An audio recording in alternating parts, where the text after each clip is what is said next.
Hello everyone, welcome back to Rob's Gaming Table. I'm Rob, and today on the channel we're going to be playing Star Fox, the board game. The solo-only board game. Welcome everybody. Happy Friday. Welcome to the live stream. We're doing this live. We're going to play through this. Shout out to these folks for supporting the channel. This, full disclosure, was not provided by the publisher. This was purchased from my local game store with funds from people like these who support the channel. To play with you live on the internet. So this is not being paid by any sponsors or the publisher or anything like that, not a review copy. I purchased this one actually after playing Unstoppable, or yeah, I think I bought it after Unstoppable, based on wanting to try other games in the series. So this one we saw was ranked higher than Unstoppable, which we streamed recently on the channel last week, I think, or the week before. And I was like, okay, let me see another one of these solo hero games, or solo hero series from Renegade Studios. So I thought I'd try the one that's rated the highest. And this by no means is a new game. We don't always play the new hotness. In fact, we rarely ever do. But this game is, I believe, like 5 years old now. So this is basically a classic, I guess, like a game from the past, an old and busted game, since it didn't, you know, it's not on crowdfunding right now, so it's not the new hotness, obviously. So you probably shouldn't care about this game at all, but I've never played it until this week. I've played it a couple times just to learn it. I'm not a pro by any means, but we're going to play live together just to see what the game's like for those few who maybe don't know what this game is or have never heard of it. And it is a solo-only game. Like there is no, this one doesn't have like a two-player variant or anything like that. As you can see here, the community rates it best with one player, and it's only good for one player. Only 30 to 45 minutes. Of course, we're going to stretch that out because we play long form here, and we're going to discuss all my decisions, do a full playthrough, have some fun with the chat, give my thoughts on it after. So this will be a long one, of course, compared to the usual playtime listed on the page here, because we like to dive deep and get really into it. And a weight of 2.40 according to the people on BoardGameGeek.com. This is also rated 657, so it's in like the top 1,000 games, you know, of all time, which is pretty crazy for like a solo game which has a very narrow audience, right? But yeah, there you go. That's what we're playing today. I was also just looking through some unofficial errata on BGG, so hopefully we don't make any rules mistakes. Yogi, thank you for the super chat. But if we do make rules mistakes, drop them in the comments below if you're watching later. Help other people learn from my mistakes. Just timestamp it if you can. So if someone's watching this later trying to help learn or reinforce their learnings, they can go, why did he do it that way? And maybe check the comments and somebody on there will clear it up, or we can discuss it. Yogi, thank you for the super chat. Says, let's go. I'm here for some old and busted. How much dust was on the copy at your FLGS? I think this game is kind of like an evergreen game. I feel like these solo-only hero games, I've been adding them to my wish list, like with like 2 of my local game stores that I usually order from online. And they're like within an hour drive or less usually. But I put a few of these games on there. Like when I first saw them in 2019, I think it was 2019 at Renegade Games booth at Gen Con. When I first saw that, and I always forget the name and someone always says it in the chat, the one that's like based on a Coliseum. We can find it right here, I bet. We'll go down to family solo game series here. But again, I told this story on the other one, but Proving Grounds.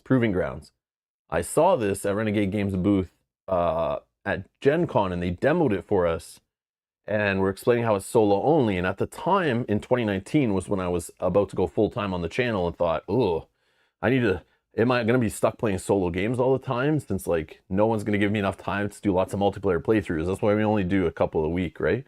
But I was like, wow, they're actually making a game that's solo only. That's really like limiting the sales on it, you know? Like most publishers will put like, you know, up to 38 player on the side, even though it doesn't work better than at 2 player. They'll still put more player count, because technically you could play it at that player count. They just want more people to buy the game, right? So it's like too tempting to not just tack on a crappy solo mode or a crappy 2-player variant or a team variant to a 2-player game, you know, and then have it 2v2, which those always suck. But I thought it was very interesting when they showed a solo only game, and they said it was a series, and they were starting a series. This was the first one. I played it there, demoed it, and was like, ugh, this seems kind of weak. As I see here, the 6.6 rating. I was not the only one thinking that based on first impressions. Um, but yeah, they kept the series going. Again, this was right before COVID, right? When COVID hit, all the publishers were like, damn, we need to make solo games. They're flying off the shelf. And co-op games and stuff. People were like, needed that 2-player or less games to play at home when we were all during pandemic lockdowns. So all the companies seem to invest in more in the solo game stuff. So, but yeah, based on the rank, this one's like I noticed it here when I was looking at the series. But like Proving Grounds is ranked pretty high for out of these series. But then there's like these other ones. I don't know if I care about any of the other ones. And these are a bunch of expansions, I think. Well, there is an expansion for Unstoppable. I did not know this. But anyways, the amount of dust on it, I don't know. I feel like since this game is ranked so high and it's like a common solo game and it's mentioned a lot in solo lists and communities and stuff, I've heard this game be mentioned. I remember even when it was first talked about, I was like, ooh, I should look into this. And I remember discussing it with Kanji or Derek at Gen Con. And he was saying, yeah, it's pretty good. You should try it. And I just forgot to grab a copy when I was there. But he was telling me it was pretty cool. So yeah. But I never did. Until now, finally. And yeah, they still had stock, and there's stock everywhere, which makes me think it's like a constantly like evergreen game, like they keep printing it, you know? But yeah. But yeah, I don't think I had much dust on it. I don't know if it's like a newer printing too. Like I don't know if they've been good in like updating rules that have, because there's like a lot of ambiguity in the rules. The rules are not great at all. It leaves a lot open. No, there's still like 2020 copyright. I doubt they like updated the version of my copy or anything. I don't know if they even have a version. All these publishers don't put version numbers anywhere. It's annoying. I wish they did.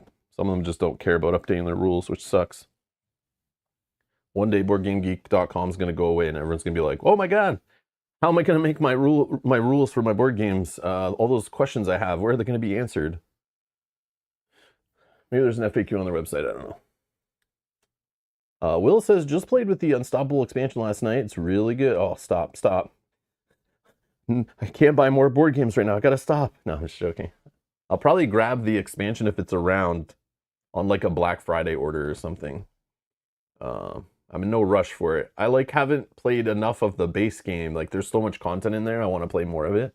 But I definitely want to get it just to support the game because I think it's an awesome game.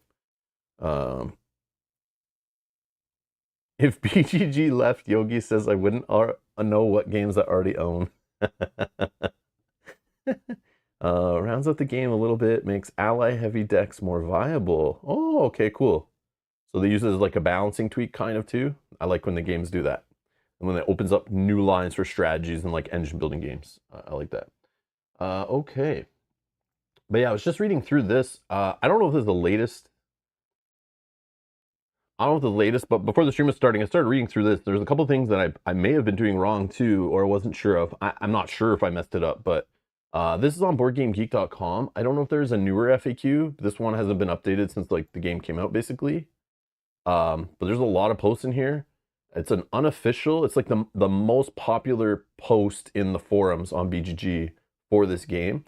But it's an unofficial FAQ and errata. But it answered a few questions I had that helped me from the rulebook when I was looking through here. So hopefully we do some things right.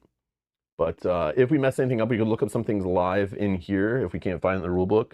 But if any of you have played this game a lot, feel free to chime in the chat and we can figure out who's correct in the rules, or maybe none of us are. We'll find out. But I do have this open just in case we need to look up stuff, because there are a few like wordings on effects and stuff that's like, I could interpret that a few ways. But yeah.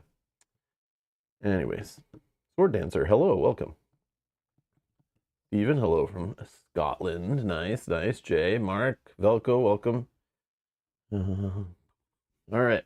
Happy Friday, everybody. Happy Friday.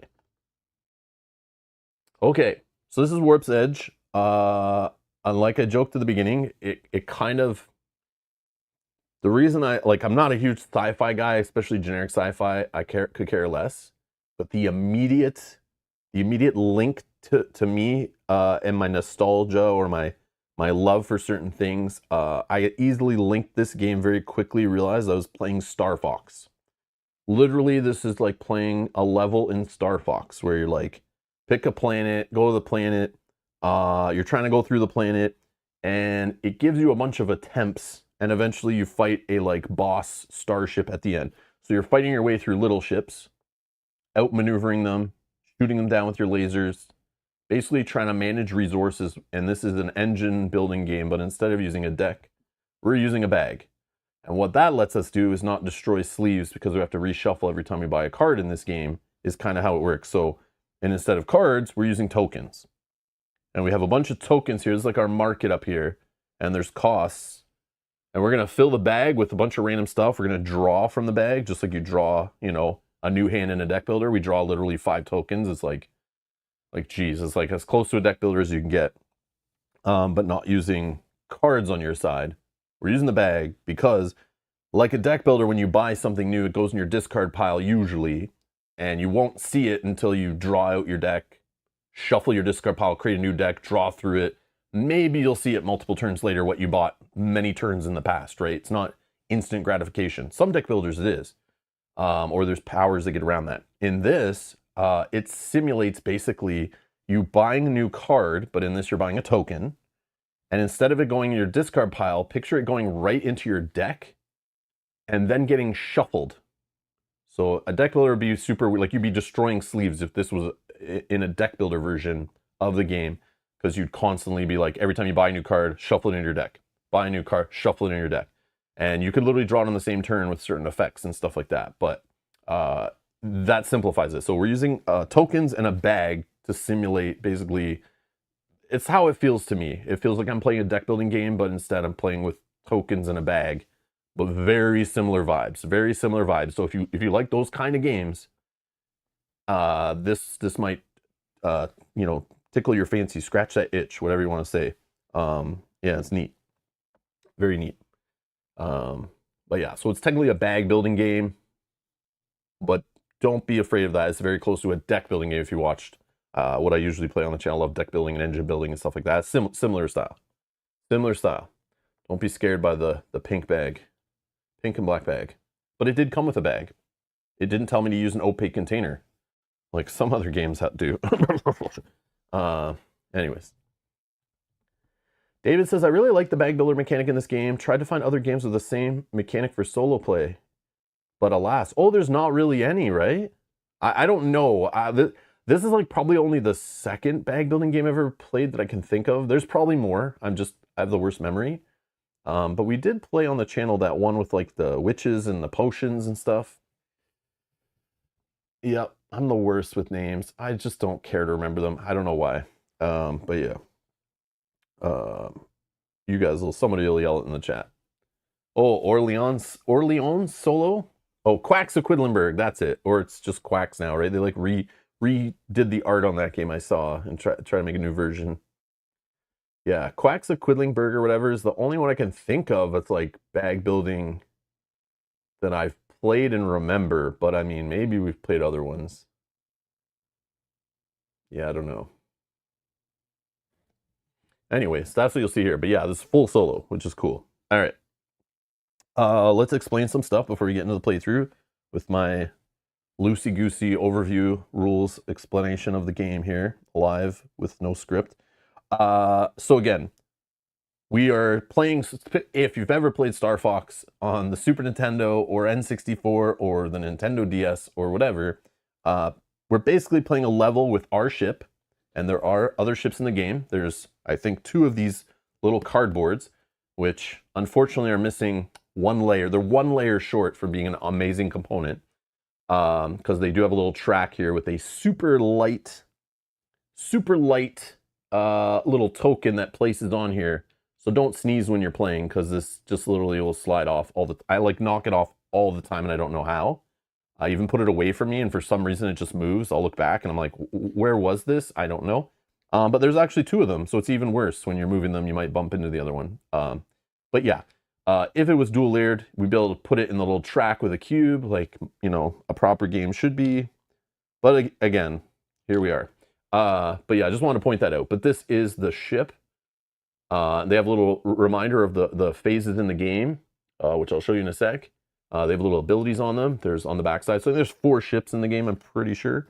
They all have a balance to them. So they'll have different shield values and hull values. We lose, not if our shields are destroyed, but if our hull is also destroyed. We don't lose damage usually on our hull until our shields are gone.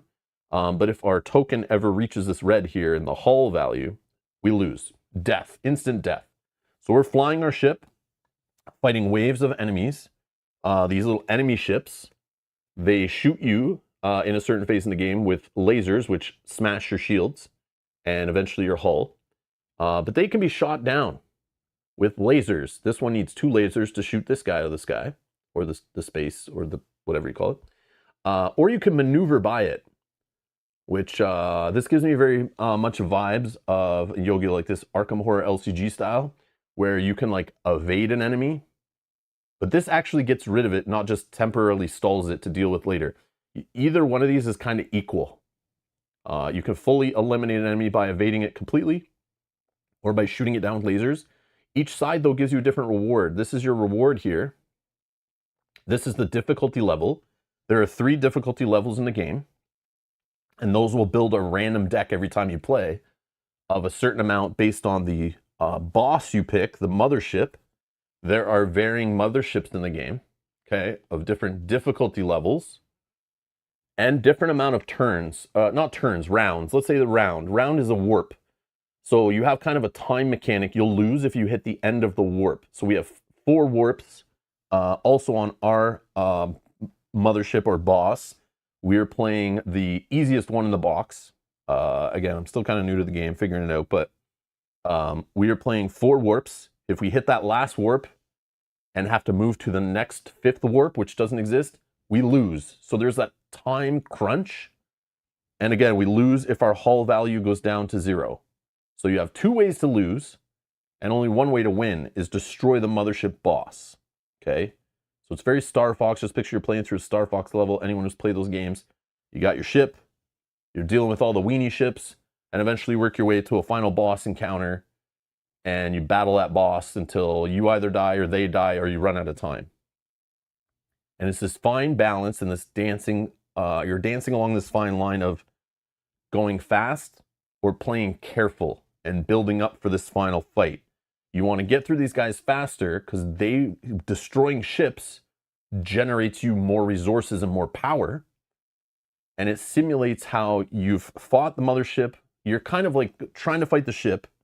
You get so far, and then it's like plays kind of like a roguelite or roguelike or whatever, where you then reset. A warp is basically your one attempt to get as far as you can, earn enough resources. You're not powerful enough yet, but you'll make it as far as you can, generate resources off of whatever you can destroy or evade. And then you go to another warp is basically you resetting, taking everything you've learned, and then going at it again for a 2nd, 3rd, or 4th time, trying to get further with more power and what you've learned and what enemies you've seen. It has like the pandemic kind of thing where you shuffle what little ships you've seen, you shuffle them up and put them back on the top. So you kind of know what you've seen in a previous run, but every time you push further, you'll see what's next. And again, in this scenario, we're only going to play with 3 of the level 3 ships, the hardest ships, but there's a whole bunch. So like when you're playing, you won't know what they are. They're at the bottom of the deck. So your first couple runs or your warps, you might not even see any of the reds. So you kind of don't know what you're preparing for. But they all have different values of like how strong they can be and what rewards you can get and how hard they hit you. And some of them will even have abilities on them that mess with you. So yeah, just so you know, they have also a faction symbol. I don't know if that matters on other bosses or something. But each of the ships have like a faction. So I don't know if that changes it up based on randomness, like certain playthroughs are easier or harder based on that. No, it's roguelite, right? Yeah, because everything doesn't fully reset. Yeah, roguelite. That's what I'm looking for, yeah.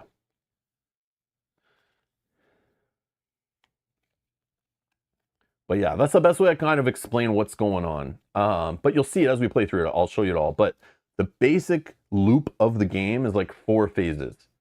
It is refilling the row of 4 enemies from left to right, any empty spaces. If you've stunned an enemy, by not doing enough damage or not doing enough evade, they're temporarily shut down, but they stick around. But your like damage carries forward, usually.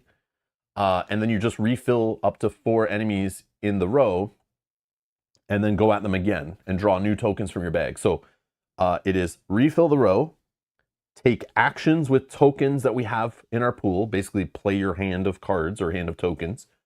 And then next we have enemies attack us back, any that are still alive or haven't been evaded or stunned or whatever. And then we draw 5 new tokens and go again. There are cool little twists to that though. Certain ships will have abilities. Certain ships actually change the market available to you, which is neat. And I'll explain these tokens in a sec. But they do have on the ship here a little starting, this is like the equipment the ship has basically, which gives you access to different tokens that have different abilities. So again, changing your ship doesn't change a couple stats. It also changed like what cards it has in its starting market, let's say. That's kind of how I can describe it. So, and then yeah, that's it. And you just loop around and keep doing that. There's another twist too. You can hold certain tokens for future rounds or warps. This ship has a hold of 2, so I can carry forward 2 tokens. And then there's also a way to spend tokens here. It shows you, reminds you of an action you have. You can spend energy tokens to get shields back. But I'm not going to use these little annoying, poorly designed cardboard thingies here on the wood. I'll just use these dice that are the same color as the meters here. So we start at 5 hull and 5 shield on this ship. I played with the other ship on the back of this. I think this is like your new ship, the ship you're supposed to start with, based on it can't be killed basically. It just ends your warp, which basically is like makes it difficult. But it like has the most weenie stats, but I'm sure its tokens are more powerful in the grand scheme of things. But it can only hold 1 token, and I was like, I like holding tokens. I think it's kind of fun. It's cool in deck building using you get to hold some cards in your hand to carry forward. I always love that. Trying to craft your hand, not just craft your deck. Or in this case, craft your hand or craft your bag. But yeah, I've played with this one, and then I was like, okay, not really feeling it. But the rulebook does say, try all the different ships, see which one you like. But then I tried this one second, and I was like, yeah, I like this one. I like what some of his powers are. And you'll see that as we go. But I like how his hold too. And obviously it's a little more forgiving in its defenses. But I don't have the savior. If I die, it's over. Not just, oh, try again in the next warp. So we're playing with this ship just because I like it. But I haven't tried the other 2s, but maybe they're even better. I don't know. But for me, I like this one. So this is the one we're playing with today. And because we're playing with it, it's going to add one of its signature tokens. This yellow token is going to go into the bag to start with our 10 starting tokens, which every ship starts with, I believe. So the tokens are a mix of, we have lasers. Okay, we have 3 different pink, basically power of lasers. So there's 1, 2s, and 3s. And then the only difference with this one versus this one is this one has a white border reminding us it goes in our starter bag of tokens. But it's the exact same as this one. This one just reminds us when we're cleaning up to put it away in the market here. Another cool thing is the little insert here.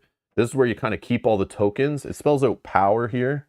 So this is like a P token, but different ships will give you a different P token or an O token or a W or whatever.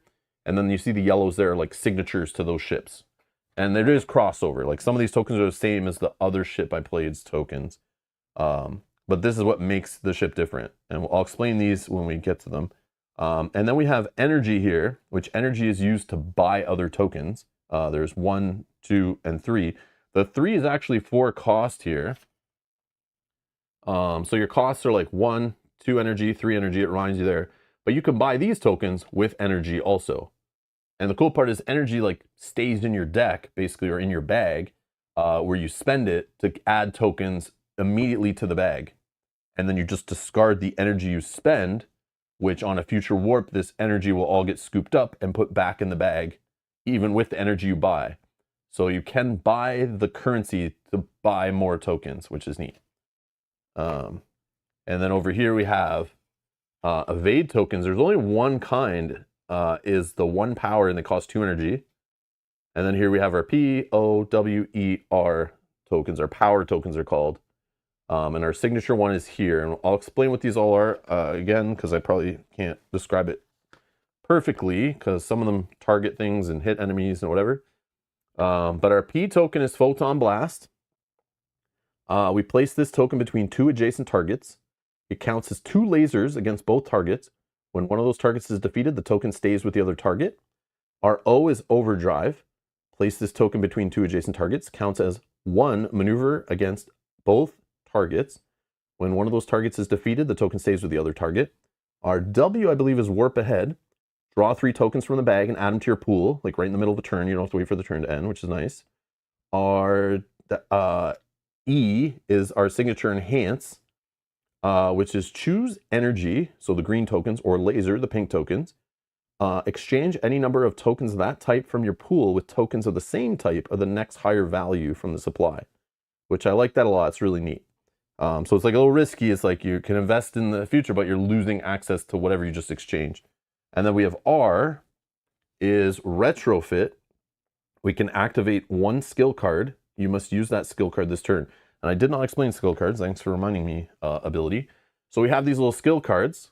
And every time we play, including setup, you're going to draw 2 off this randomly shuffled deck, choose 1, put the other one on the bottom of the deck or discard it or whatever. And at the end of every warp, you get a new one. And there are rewards on some of the enemy cards that will give you,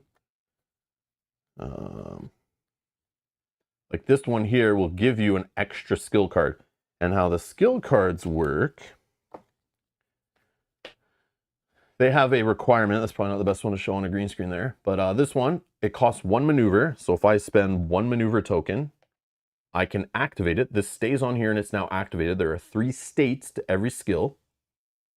There is the I'm just chilling here doing nothing state. There is the I'm activating you. And then there is the basically like using the skill, which is I'm now firing off the ability on the bottom by exhausting it. And you can only use the skills once per warp. I discard this to my discard pile. And now I use this ability on a turn. So the cool part is I could activate it at the start of a warp, like in an early turn, and just put that on there. And I can wait till like a later turn in the warp to use it and then get the token in my discard pile. But when the warp ends, if it's still on there and I haven't used it, it goes back in the bag.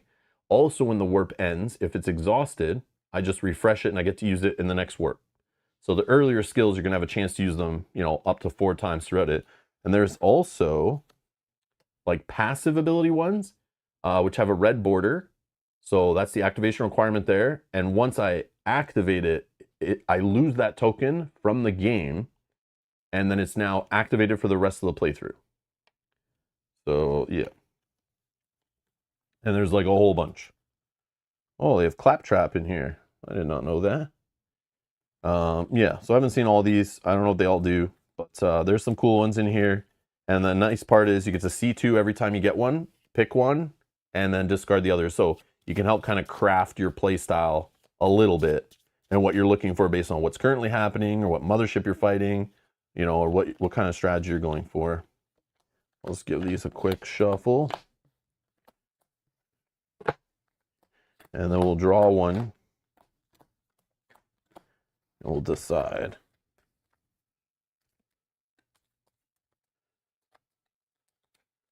Okay, let's also, while we're here, get our deck started of 3 level 3 red ships. We need 4 level 2 ships. 1, 2, 3, 4. And then level 1 ships, we need 5.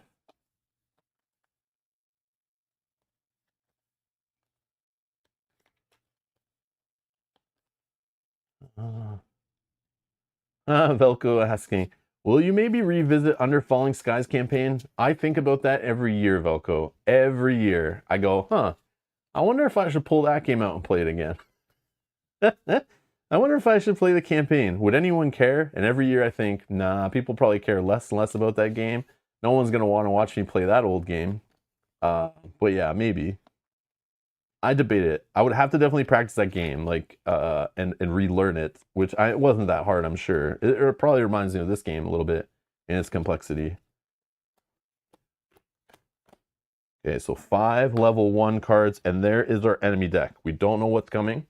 We're gonna see what happens, but there we go. It's locked in. Let's put all our starting tokens in the bag. Done. We got our 5 hull value, or 5 shields. I guess the boss we should talk about, or the mothership. So this mothership, again, difficulty 1. There's our deck setup. It's kind of like 3 enemies side by side, similar to how we're going to see 4 enemies side by side out here. But this is not an enemy. This is mothership, but it can be targeted by anything that says target on it. But it has some rules, special rules. So this one kind of it simplifies the game. It's good for learning, I think. Dreaded strength. Once one section has been defeated, attacks from remaining sections each deal 1 extra damage. Once 2 sections have been defeated, attacks from the remaining sections deal 2 extra damage. What that means is after I defeat a section, and if you notice here, I can only defeat these sections with lasers. There's no maneuver value. And there's how strong they hit back, and there's the reward they give you. But you'll also notice here, this mothership cannot be stunned by lasers, but can be stunned by maneuvers. So even though a maneuver can't defeat them, lasers can, but lasers can't stun them, but maneuvers can. It's just messing with the rules on you. But once you defeat a section, you cover it with this little damage token. And then this rule is telling us here that they're going to do 1 extra damage each. And once I destroy 2 of them, then the last one's going to do like 4 damage. And I can destroy them in any order based on probably what the reward I get is or how good my lasers are looking. But also, this protected one here, this mothership cannot attack or be attacked until all enemies from the deck and row have been defeated during the current warp. So I guess technically other motherships maybe, you're fighting them constantly and worrying about them as part of the enemies. But this one is kind of like, reminds me of the Star Fox thing, like there's a final boss showdown, like you don't deal, like we ignore this mothership basically, other than we're building up for this fight, knowing that it needs lasers to be defeated and maneuvers to be stunned. And maybe we grab some cards that help us against motherships or something, you know, based on this play style here. But that's kind of how this one works. So I'm kind of ignoring this while we're playing. We're just trying to get through the deck, build up our resources. But once this deck is fully defeated on one of the warps, whether it's warp, 2, 3, 4, we'll see. Then we go start attacking the boss, and it's a final showdown with the boss, and we don't have to deal with this unless the warp ends while we're fighting the boss. Then we would have to go through the whole deck again to get back to the boss to fight it again. So we'll see. Hopefully that makes sense, and I don't sound too crazy. All right, let's shake these guys up. Let's get our enemies. So enemy number 1, we got an intruder, which is 2 lasers, 1 maneuver to defeat. If we destroy it with lasers, we get a maneuver token to our bag. And if that's only 1 laser, yeah, 1 laser there. We get if we beat it with a maneuver. Hits back for 2 though, that's sucky. The next one is the Venom. This one we get an O token here that costs 3 energy. That's pretty good value because this one only costs 2. So it's like you kind of look at like what you want, what are the value of them, what do you already have going in your bag, what do you need for the situation. And then this one for 2 maneuver, we can get another maneuver token going. Hits back for 2 also, that's sucky. Now here we go, we got Spider, takes 3 lasers, 2 maneuver. We can get a 1 or a 2 power depending on how we defeat it. And it only hits back for 1, which is not bad.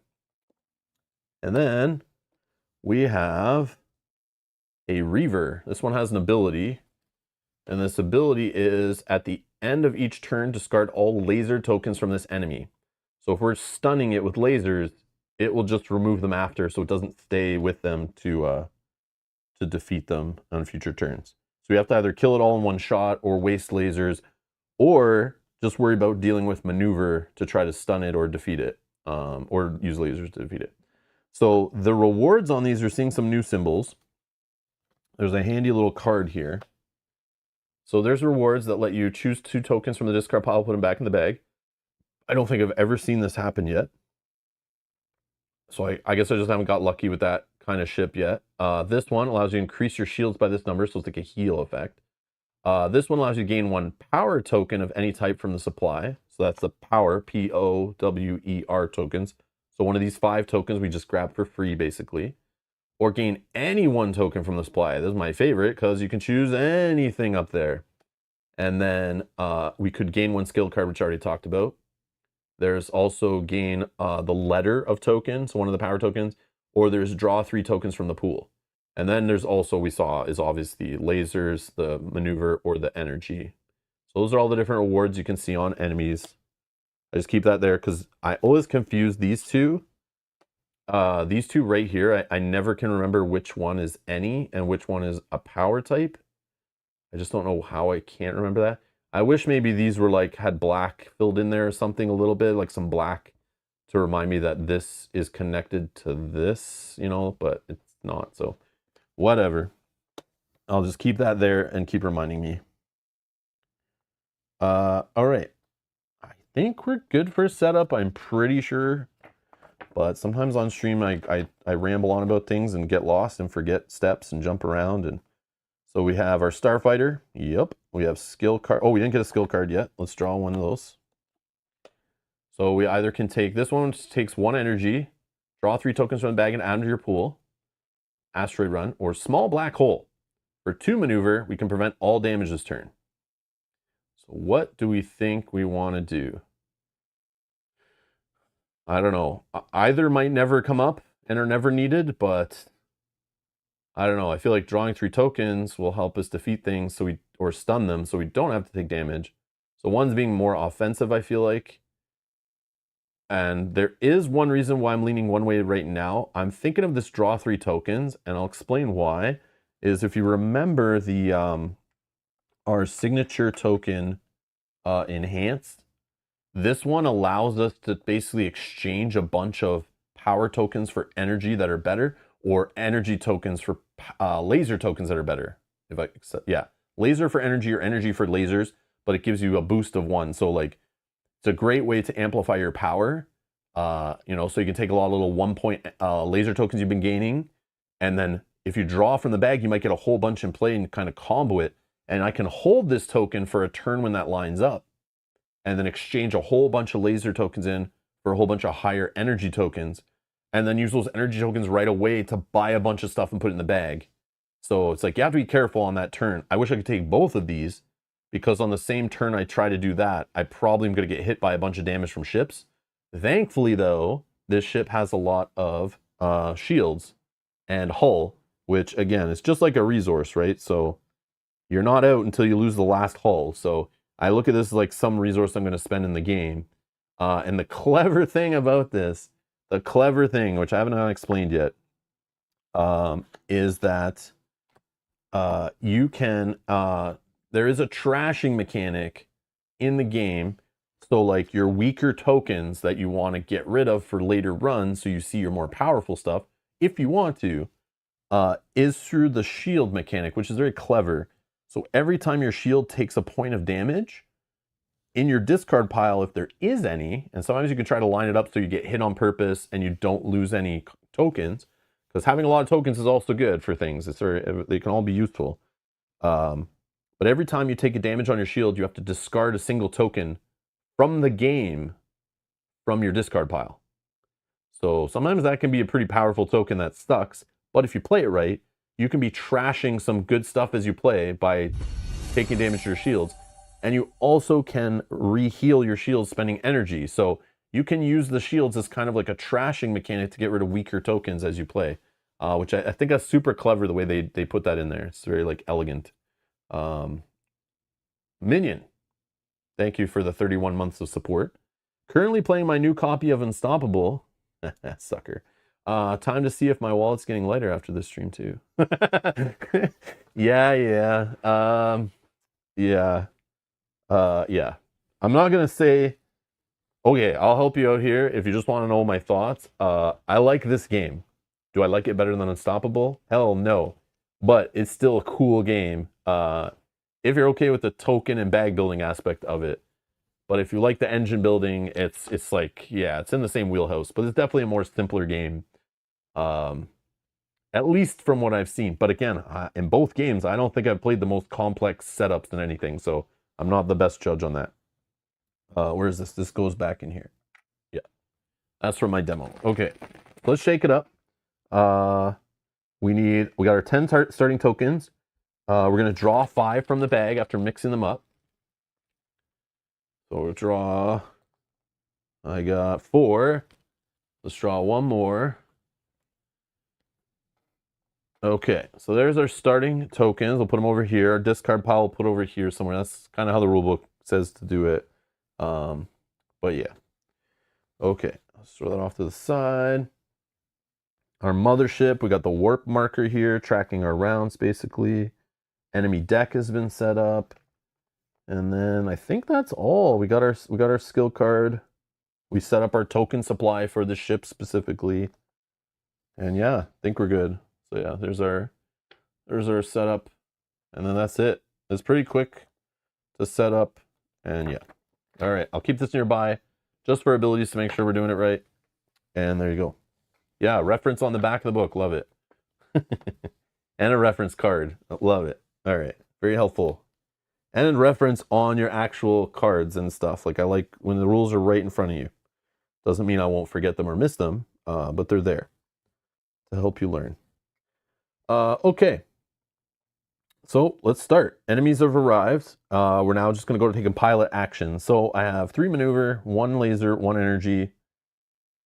And again, I can hold 2 tokens for a future round. So I got to make sure I'm not getting smashed here. And I don't really want to lose any tokens right now. So hopefully we can deal with all these guys. And it appears we can. We can even maybe get rid of some. If I put this here, this would eliminate this enemy and I get a laser. A 1-point laser. Not the worst. Against weenie ships, that's pretty good. It'll also, the cool part is, our bag only has like 11 tokens to start. And if we're drawing 5 around, that means we're only doing 2, or not around, a turn. That means we only get 2 turns to work through this and gain resources in our first warp. That's not long. But remember, every time we get a new token, it goes right in the bag, which could extend the amount of turns we have in a round. So it's like, even if I'm getting just a weenie token, that single token, we'll continue it. And the reason why is because in step 4, which I didn't explain clearly, is the only time a warp ends is either we would die and the game ends, or on step 4, when I'm drawing 5 new tokens from the bag, if there are not 5 tokens in the bag at that step only, the warp ends immediately. If I'm drawing 3 tokens from a bonus, and there's only 2 in there, that's fine. The warp doesn't end. I just get only 2 tokens, unfortunately. I didn't line things up correctly, but that's kind of how it works. All right. And I like to look at rewards here. Like, I'd love to get this O token going. I'd love to get this P token going, which would be nice. But I don't have enough lasers. Like, this is 2 lasers. But the cool part is, and good example, I can stun this guy with 1 laser, so he won't attack me this round. And like I said, the damage kind of carries forward. So after we have enemies attack us, we then move tokens up to the top to remind us that it has like 1 laser damage. Doesn't mean I have to kill it with lasers. I could then play maneuver next round and, you know, get rid of it that way, whatever. But yeah, that's kind of how it works. So I'm looking to just survive here. This is a lot of damage, I think, for level 1 ships coming at me already in 1 wave. Usually it's like a bunch of 1s and maybe a 2 if you're lucky. Like, but this is, I got 3 2s here. This is kind of gross. But I definitely want this reward. I want this reward. This 2 power, or 2 laser off of a 2 maneuver would be pretty sick. I can also take some damage. So I'm just laying stuff out here temporarily. Again, I could put this on. You could do it in any order you want, which is also beautiful. It's what makes it a fun solo game where you can get really thinky and analysis paralysis going, is the whole turn is open to you. So like, I'm just laying this here, but technically, like, I could say I want to defeat this one first. It puts token in bag. I then defeat this one next. It draws tokens from bag.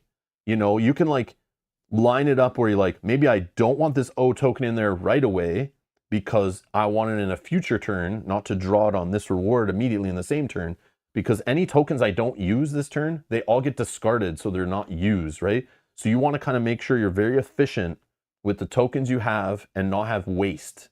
So again, that cautious versus like aggressive play, there's a fine balance there, which is really neat. So I'm just laying stuff out to kind of think out the turn. That's how I like to do it. before I lock in things. So I could play these here. I could just get rid of this one, but then I have to take 2 damage. I could also just draw 3 tokens from my bag right now with this ability. Is that good to do at the start of the game, though? And shorten my play? I don't think I should do that, but maybe.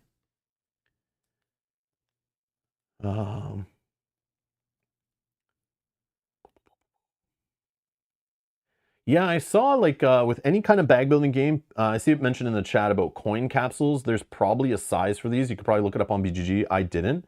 I don't think I'm going to play this game so much that I wear the tokens out. But I know people like from playing Arkham Horror and stuff, people just love the feel of coin capsules on it. And it obviously is better. But there might be acrylic tokens available for this game on like Etsy and stuff, I would assume. Or maybe from the publisher even. But I have no idea about that. I see some people in the chat have some answers in there. For anyone curious, if you're watching this later, turn on the chat archive and you can see some recommendations in the chat, or leave some in the comments below if you're watching later of recommendations to help other people. Because if you're going to play this game a crap ton, I guarantee these tokens will start wearing out. That doesn't break the game in any way. It's a solo only game. It's not like anyone's it's gonna, you know, reveal different information for you, like, you know, wearing out the backs of a card or something. But yeah, it just will make the game look ugly. But yeah, it's just cardboard in my. This is just a retail copy. I don't know if there was a Kickstarter copy that was better, but yeah. But yeah, just keep that in mind. But yeah, look up those solutions before you buy a game ever, just so you're not dealing with it later. So know that going in. They're just cardboard tokens in the retail box. So yeah, let's just maybe not take damage. I mean, I could just play it slow, right? Could just play it slow. And we just stun them all, except for this one gets defeated. This will go in the discard pile. And I'll get...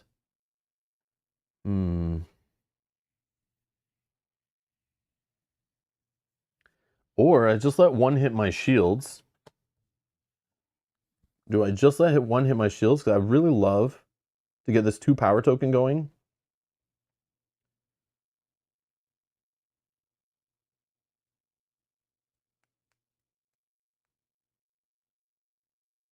Yeah, I don't know.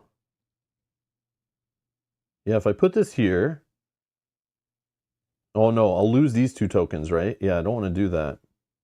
Yeah, let's just put that there.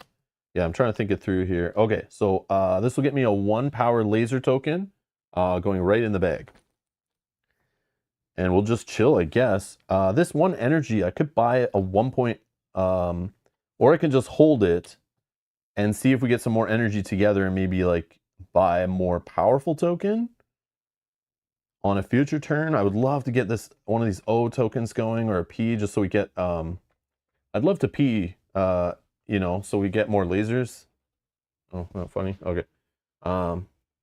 There are no more blue tokens in the bag. I don't know. You're not technically allowed to look in the bag to see what's in there, but you are allowed to feel in the bag to count the tokens, so you know, like, do I have another round coming or not? Because that might change decisions.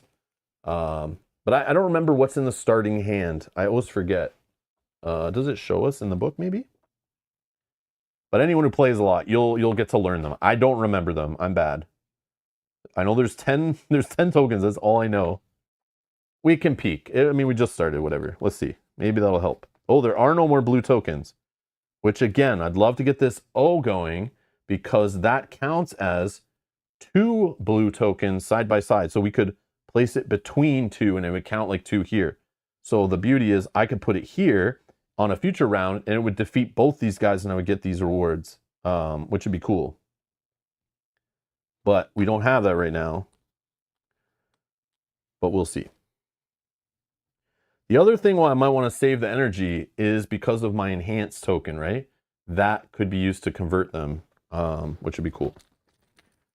So I think we'll leave it there. Again, I'm not the best player. I'm not claiming to be great at this game or anything. I'm just talking about how I play it. And you can learn from what I do in a good way or a bad way, to not do what I do or do what I do, whatever. But either way, it's information to help you either purchase or learn the game, or not purchase it. Either way, I'm happy. All right. So we have enemy attacks. Since they're all stunned, we take no damage. Okay, great. And then we move these to the top. And then we draw 5 new tokens. Yay. Okay, we shake up the bag. Draw tokens. All right, interesting. Interesting. Okay. Here's a problem. So we held this one from a previous round. So I see this token and I get so greedy. Now, here's the thing. How do we use this token right now? We could use it to turn these two single energies into two power tokens. Or energy tokens. I don't know why I keep calling them power. They're laser tokens. Holy jeez. Laser, energy, maneuver, power. Okay. I could turn these two laser tokens, singles, into double energy tokens. Or I could turn these two energy tokens into two. I could even turn this two laser, and I could choose any number of. Because it says again, choose energy or laser. Exchange any number of tokens of that type from your pool with tokens of the same type but the next higher value from the supply. So right now seems pretty good time to do that. But right now I'm staring at 5 damage. So I also have to think about how am I dealing with this. Short term thinking would be turn these energy into more lasers and we start smashing. But is that short term? Because then we'd start killing things and earning more tokens. Or long term, I feel, is turning some of these lasers into energy and using them right away to buy new tokens. I think I want to go with the turning lasers into energy. But the problem is if we did that, I would have no tokens to deal with these. But then we would get hit for 5 shield, it would go away, and we would lose this token. Is that a fair... Hey Sonia, how's it going? Is that a fair assessment? Like to lose that to, like future proof us a little bit? I don't know. This is where I have fun with this game, gambling a little bit, because you won't know how it's going to help or hurt you until like much later. So let's think here. Maybe I can minimize some of the damage.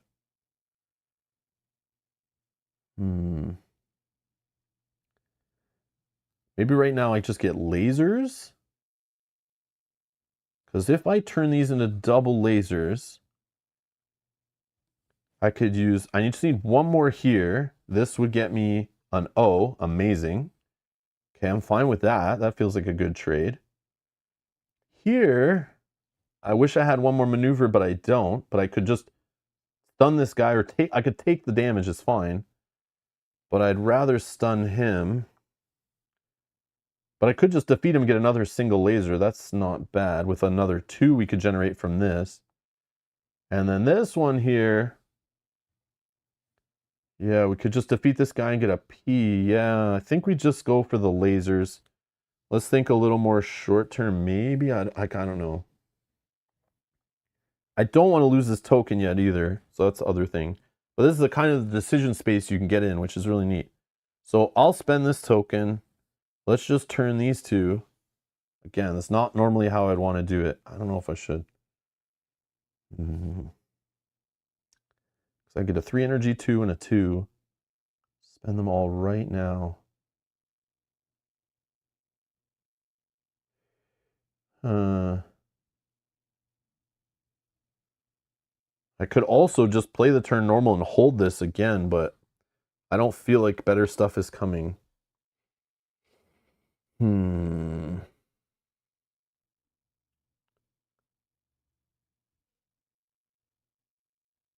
Maybe we're okay. No, we'll lose this token too, right? If I changed it and took all the damage, we'd lose this token too. We can't do that. We can't do that. So yeah, let's just change for lasers. So I just put these up here. They're just exchanged to the supply, but I like to just keep them separate. So I remember for cleanup later. But this will go here. Then we'll get 2 right to our supply. We're just exchanging them. We're just exchanging them. And then from here, what do we need? We need a 1 here. This will get us an O to the bag. Okay, these will go to the discard. And then here, yeah, the problem is here I'm going to waste 3 power token or 3 laser value just to get 1 back.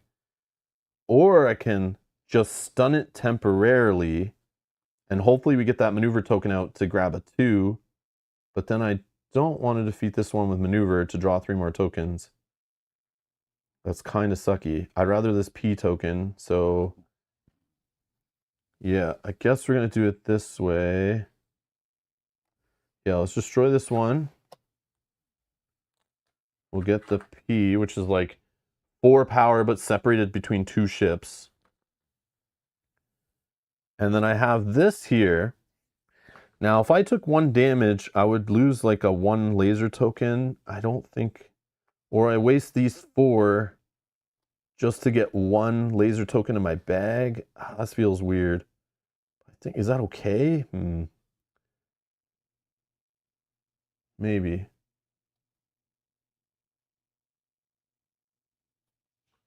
That's not how enhance works? Hold on. That doesn't change them double laser, it changes them double energy. It upgrades the token, not converts them. Oh, is that how it works? Oh, the same type. Oh, I'm being dumb. Oh, okay. So it's not as cool as I thought. Sorry, I misunderstood that. Choose energy or laser. Exchange any number of tokens of that type from your pool with tokens of... Yeah, my brain, I thought it's like you're exchanging for the other type. But you're exchanging with the same type with the next higher value. Okay. I get it. Thank you. So these go back. Okay, that changes things. So let's rewind and fix that. This was here. This was here. This was here. This was over here. These were back here. This was up here, I think. Where was this? This was in the discard pile. I think this was up here. Oh, now I'm all messed up. Over here we had, it was like this over here, right? Because we carried some forward. I feel like this was on one of the ships and I don't remember which one. I feel like it was this one, right? Yeah. I think we're good. Okay, so enhance works. If I spend this, I exchange this for like 2s, right? On this one? Is that correct? Is that correct? Thank you for the rules catch though. So I would exchange these to here for 2 of these? That's still awesome. Hey, Derek, how's it going? Been a minute. Hey, Rob, hope all is going well. I hope all is going well with you too. Thank you for the 35 months of support. Happy Friday. Okay.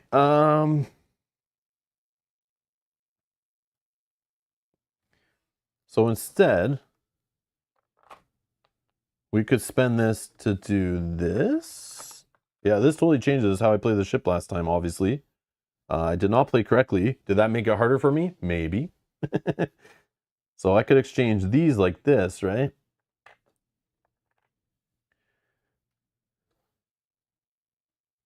Yeah, that's pretty cool. Oh yeah, I need to get the these 2 out of here, right?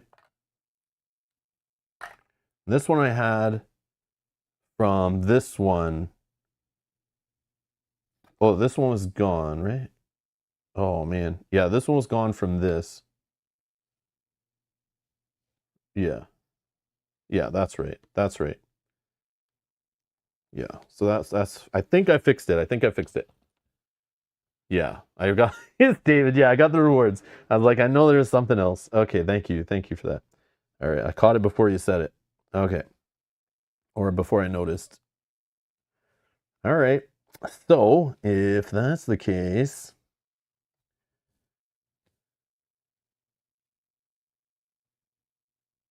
so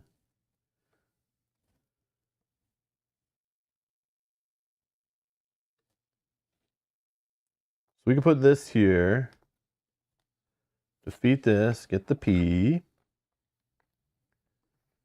Then we put a 2 here. We get the O. Now this guy, this is the problem. I could just stun him, but like this is such a waste. I don't want to waste this on him. I could just take the 1 damage, but I should spend these first.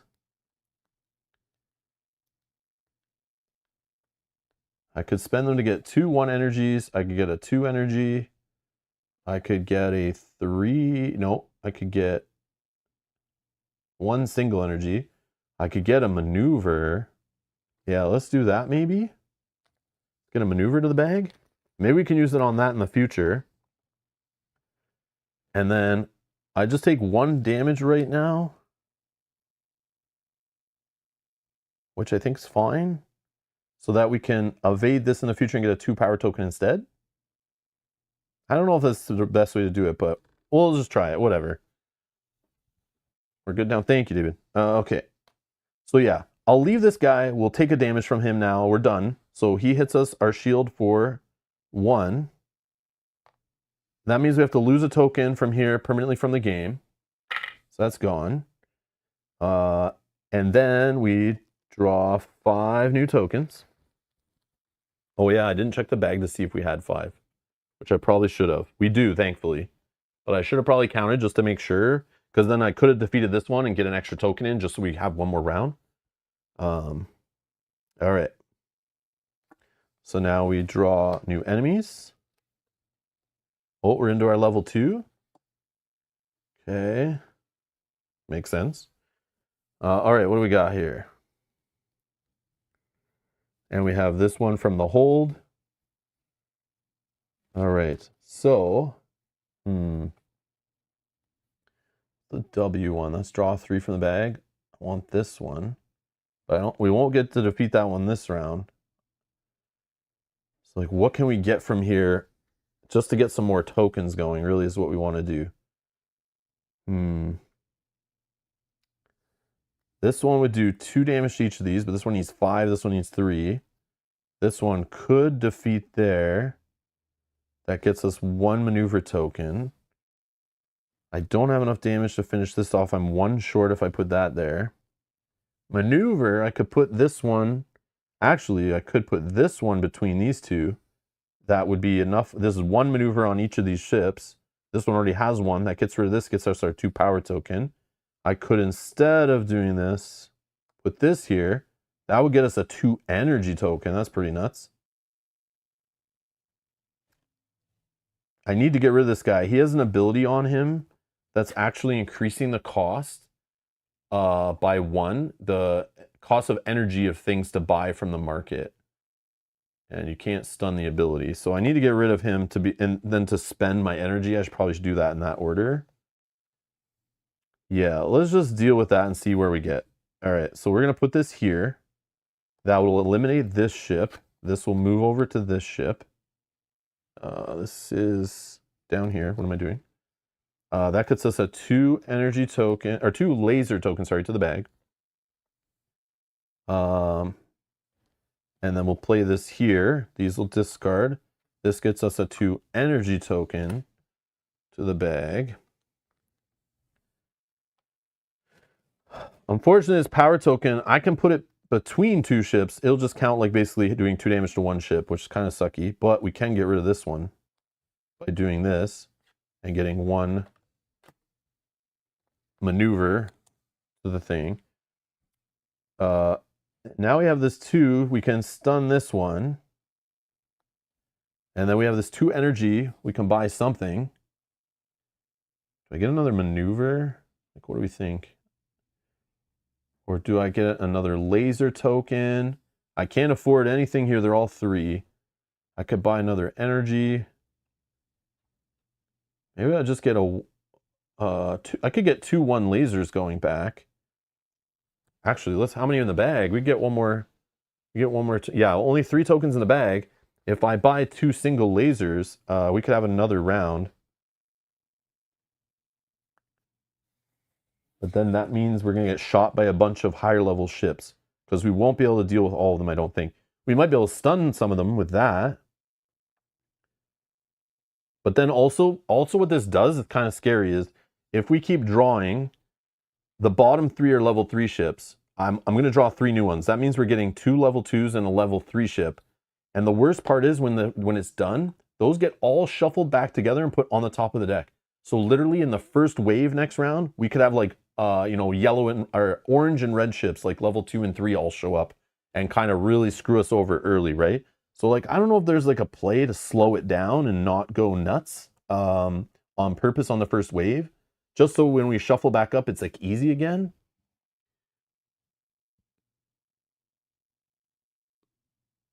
Hey, Maraf, how's it going?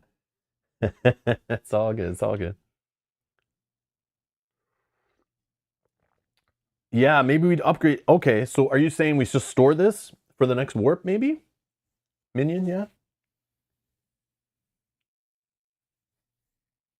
Like we could store this. I like using this hold to like line up this to be super impactful. Like I've used this one time to convert like 6 tokens. Because I was like holding and then I was using the draw effects off ships just to get a pile of tokens. And then I did a huge convert and then bought a whole bunch of stuff. But obviously I did it wrong before. I think I exchanged it in the wrong way. But either way, you could still do it with the energy. But I've already lost some. So here's where I'm at. I could buy 1 token right now. I could buy 2 tokens to have another turn. But I don't think I'll be able to defeat anything that comes into play. So I'm just like going to take a ton of damage or some damage and lose tokens. So I don't think I want to continue beyond. So I should only buy 1 token or hold this. Yeah. Oh, wasn't what you meant, but I like storing better. Yeah, we could just store this and use it on the next turn of the next wave. Or just get something in the bag now, which might be good too. Because then this goes back in the bag and then we get to use this again in the future wave. Probably better to use it. So I'm going to spend it for 2. I'm going to get another maneuver. Okay, so that goes in the bag. This is still here. We don't get attacked by that guy. Then we go to draw 5 more tokens. And on this step, if we don't have 5, which we only have 4, the warp ends. So that means, and I don't know the exact order of all of it, but we're going to take all the tokens except for any in the hold, which are none. See, I'm bumping dice now. Yeah, I think maybe the discard pile being too close there is like not the play. Yeah. Maybe that's the play. Okay. So these all go back in the bag. We give it a shuffle. We get a new skill. This one's 2 energy to activate. Move 1 enemy from the row to the bottom of the deck. Oh, that's the other thing I could have done. I forgot about this. I could have used my ability with that energy I had to draw those 3 tokens from the bag and use them right there. Which I don't know what they were, so we're not going to worry about it. But I could have used that to try to, like, maybe even get rid of this ship here. But I don't know if I had enough. I probably didn't have enough to do that. But in the future rounds, we might need to do that. Move 1 enemy from the row to the bottom of the deck. So that's if you get, like, a level 3 enemy too early. Maybe we can push them till later. Or Fateful Lasers for 2 energy. Laser tokens you assign to targets this turn count as double their value. This effect lasts until the end of this turn. I think I'll take this one. Yeah, I'll take the lasers one, I guess. I don't know. Yeah, that's all timing based. Now remember, we can use this retrofit token to activate this and save ourselves tokens, which is like what but we need to get one of these, which I keep forgetting. I should have bought one of these. We got to get one. All right. Oh yeah, and the enemies. So we take all our enemies from our discard pile, all the enemies that were in play, and we shuffle these up. So we didn't get to any level 3s, which is good for now. And we're also going to move the warp to number 2. So we're on the second warp out of 4 we have. Okay. That goes right back on the top of the deck. We're going to get 4 new enemies. We got Venom. A Reaver. This is the one at the end of the turn. Discard all laser tokens from this enemy. A Stalker. And an Intruder. Man. Okay. So, like, so much damage here. Where's the yellow ships? Let me see. Yeah, so I just got unlucky in the shuffle. Now I see why I'm constantly having 2 damage yellow ships. Because all the singles are still in the deck. This is what happens when you play live. You get the worst configuration. Okay, yeah, because I'm like, I see so many 2s and that didn't feel normal before. But now, yeah, it makes sense. But maybe they're easier to defeat and have better rewards. Like, I don't know. But yeah, not annoyed at all. Okay. And now we just draw 5 tokens, I think. I think we're good. I think I did all the end of warp stuff. But if I didn't, yell at me in the chat. Oh, maneuver. Some power. Or P. Some P tokens. Or P token. Okay, all the maneuvers coming out. Beautiful. Is that good to all have it at once? I don't know. One maneuver, 2, 2. Okay. It's only 2 to defeat this one. I wish these 2s were beside each other because I could defeat them both with this token in between them. But that didn't happen. So I could put this here to stun both of them. This one says discard laser tokens, but this is technically not a laser token. It's a power token that counts as 2 lasers against each. But in the FAQ, it's not a laser token for abilities, which is good. So it still stuns this guy and doesn't get discarded, which is nice. And we only need one more to defeat this guy in the future and get another power token. But this guy will get defeated. And we get an O, which I think is good. Yeah, let's just do that. So he's defeated. This will move over to here. And this will give us one of these O double maneuver tokens. Goes into the bag. Okay. And then here, we can just use these to just get a single energy and a single laser from both of those. I think that's fine. And then we can just hold these 2 for later. I think that's okay. This guy's stunned. Move this to the top. So he just needs one more laser to die. Oh yeah, we gotta draw first, right? Draw our tokens. Let me shake it up. Yeah, I don't know. This doesn't double the P tokens. I don't think so. Because those are not laser tokens, those are power tokens that count as lasers, which is weird. So only the pink tokens can be doubled. But still, that's still great. We're gonna try to buy out like all these 2s and 3s as much as we can, right? So I'm picturing like later in the boss fight, this will be huge. Or when we start seeing those like 6, 7, 8 health level 3 ships, you know, it'll help us there, I think. So this is like a long-term investment. It might still help us now, but I'm picturing like in the future when we're doubling 3s to make them 6s and stuff. Even if it's only 1 or 2 laser tokens on a turn, it might be worth it. Okay. 2 more. Okay, so that's what we got. And we still have these from our hold. Okay. Let's draw.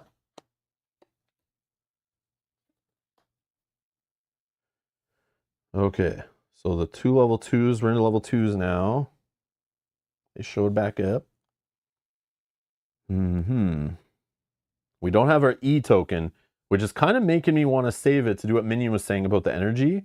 We could just hold these till we see our E token show up.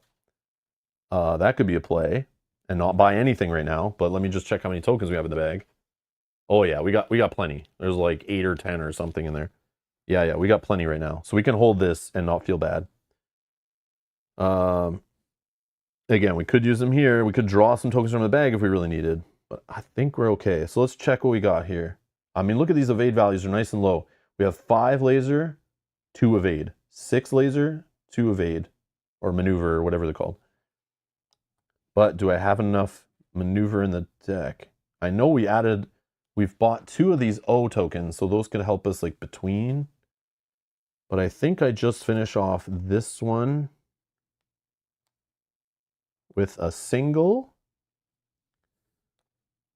And that will get us another one of these P tokens. Okay. I really want to deal with this and this. Like, that's too much damage. I don't want to deal with it right now. I mean, it's not the end of the world, but we do have 4 shields still.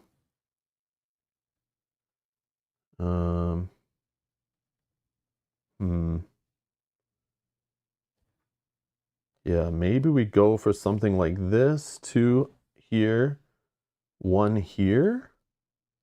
And we hold on for one of those O tokens to come up. And then here we just stun this guy like so. And we hold these 2 tokens. It's a little slow play, but I think it's okay. We're trying to get like what we want. Yeah.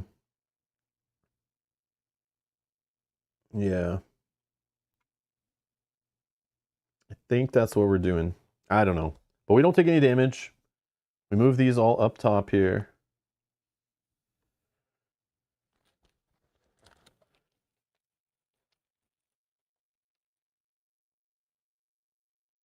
YouTube's forcing ads on you. It shouldn't be. Are they screwing around now? I don't have automatic ads on like during the stream. But maybe they turn that on automatically. No, it says it's off. I don't know, Yogi. I'm not sure. Oh, I see. It crashed it so that it could get you ads for coming back to the stream. That makes sense. Yeah, that sounds like Google. Sons of bitches. I see what you're saying. I see what you're saying. Yeah, yeah. Yeah, because you definitely get ads when you come to the stream. That makes sense. But once you're watching, I'm hoping it's not interrupting you. At least that's what's happening now. But eventually, I'm sure they're gonna force that on us. Because I don't hit the add button enough. Okay, so we got the E token. We got another energy. That's sweet. We got these. So we're gonna fill up our empty slot. We got the Vengeance. This one's got a cool ability. This enemy only deals 1 damage. No problem. But if it's stunned, it instead deals 3 damage. That's a no good. So we want to kind of kill it in 1 shot or just let it hit us. We don't want to stun it. But we could get a 3 laser token. Yummy. I mean, we do have enough to defeat it right now. Yeah. Okay. I think we're doing that. We didn't get the token to deal with these guys, unfortunately. That's scary. We might have to draw tokens from the bag. Because I don't want to waste tokens on these guys. But we might still not even get it. There are like 5 or 6 tokens left. 6 tokens maybe, I feel. 7. Damn. Yeah, we just need one of the O's, and we got 2 in there. It's probably pretty good odds, right? All right. Yeah, let's do it. I'm going to activate it right now. So this goes here. Yep. And we draw 3. You're not allowed to check what's in the bag. You're supposed to use your memory, but you can feel around to count. Okay, thankfully we got 1. But this might be overkill what I just did here. So I'm going to put this here for sure. So that's 2 maneuver and now 3 maneuver here. To get rid of both of these ships. We get a 2 energy in the bag. And we get a W token, which this one lets us draw 3 more tokens from the bag if we want later. That could be helpful. These are gone. And now here we have so much stuff here. This might be a little crazy what I just did, but I still think maybe we use this E here on the energy to turn this into a 2 and a 3. So I'll just basically like that. Because then we can use this 5 to buy stuff. And then here we have We can hold that. We could spend these 2 here. Defeat this one for a 3 laser token to the bag. And then this one, we're not going to be able to do the maneuver. I wish we could to get 2 laser versus 1. But we could just stun this one for now. And then hold this for later when we have more enemies. And then this 5, how are we spending the 5? I think I want this one for 3. That'll help us activate these without having to waste energy on it. I also could debate another one of these tokens to convert to more powerful tokens. I feel like that's pretty juicy, but it's like this costs 6, so I can't do both. I think I'll go with this one. And then for a 2, we can get 2 laser. We can get another maneuver. I like maneuvers.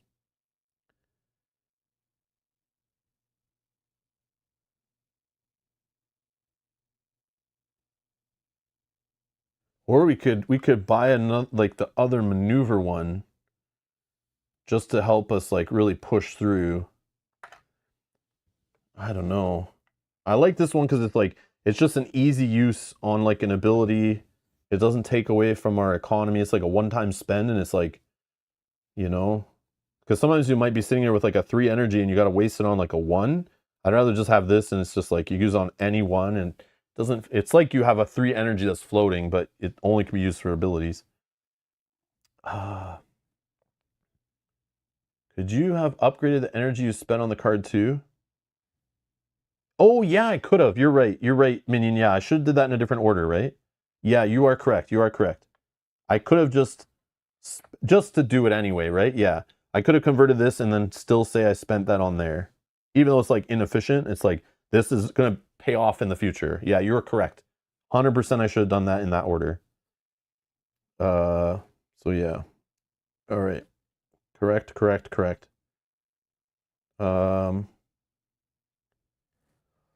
Yeah, maybe we get a 2 laser.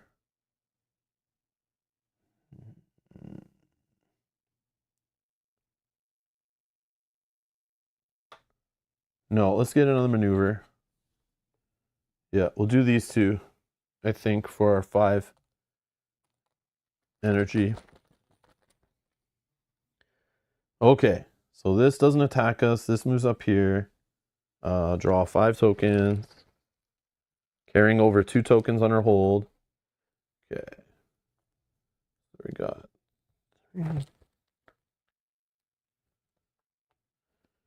Okay, let's see here. Looks good, looks good. All right, what do we got? Silence, 3 attack, 4 laser, 3 maneuver, a 2 energy, or 2 laser token. Those are both great. Oh, we got our first level 3. The Relentless.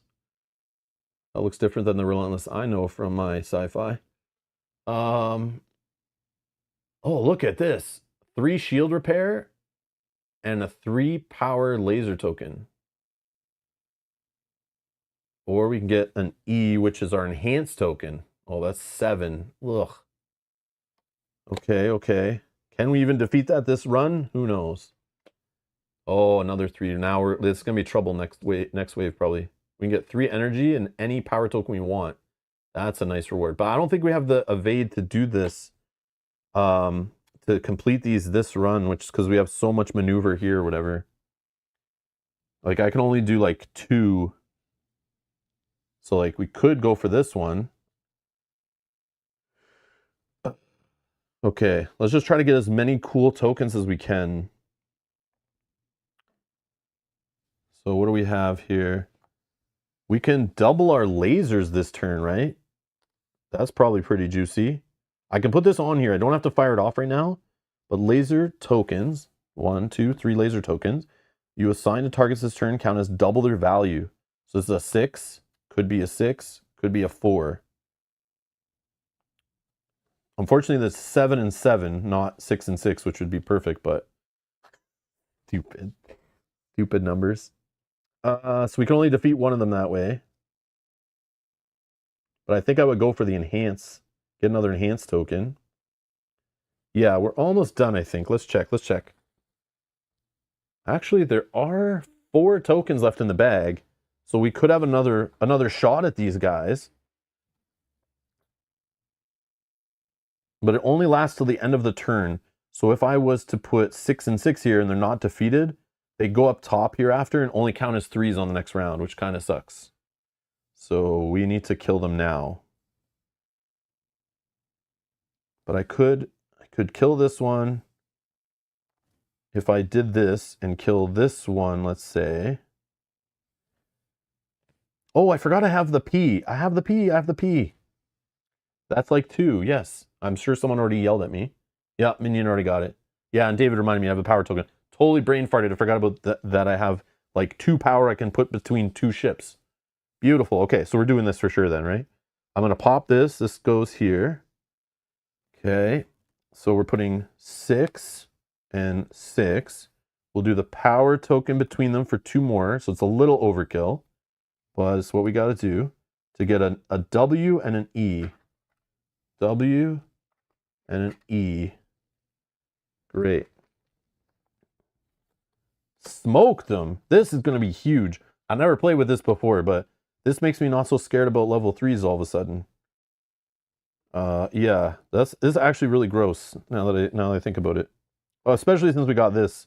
Like, obviously, it has to line up that you have, like, a way to fire it off on the same turn you have lasers. But that's where our 2 hold, I think, is going to be amazing. This is weird, but I think I'm going to evade here and evade here. So this is kind of like wasted for now. That will defeat this guy, but get us a 2 laser token instead of a 1, which I think is good. So that'll go to the bag. So this guy technically is stunned. I can hold this. I don't know if we have another turn, actually. Let's check. Oh, yeah, we do. We're good. Okay. So let's draw up then. For...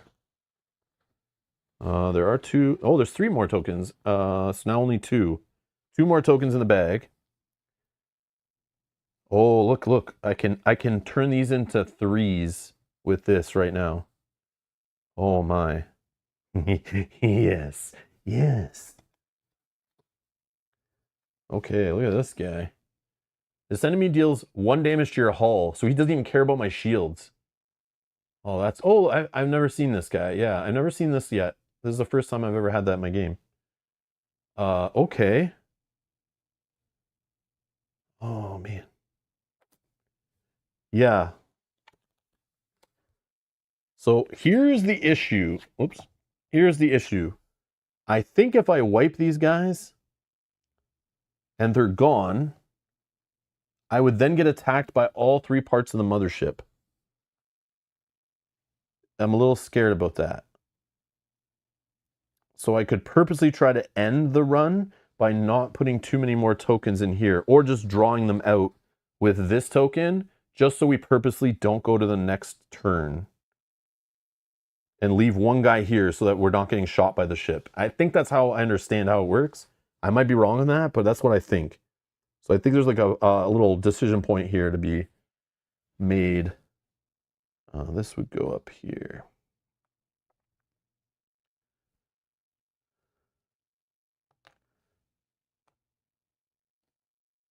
But I am greedy, because I could use this to get more tokens back. I could get evade or maneuver tokens to stop it from attacking us. Right? Yeah, choose 2 tokens from the discard and put them back into the bag. But I don't have a way to defeat him and then draw them. I'd have to draw first, then defeat, put them back in the bag.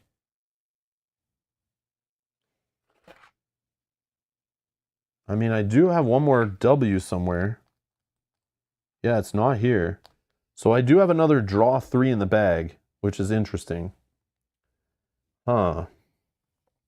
At least I'm pretty sure. So can I do some crazy maneuvering here and like...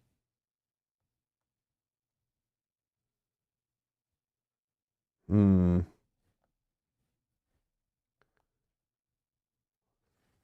Like I have this 2 here.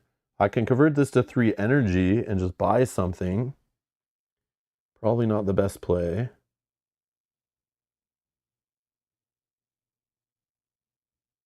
I just don't know if I should draw now. Probably should just draw 3, right? Let's see.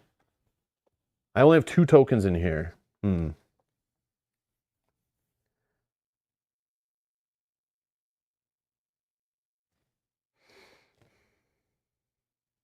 Like I could do some crazy thing, like buy 1 more maneuver, put it in the bag, draw 3 from the bag. I know I would then have enough maneuver to get rid of this guy to get a 2 power token. Or 2 laser. Sorry, 2 laser. And then I should have another draw 3, which will allow me to pull that back out. And then I have enough to defeat this guy. But then I'm staring at getting shot by this, and that's not good.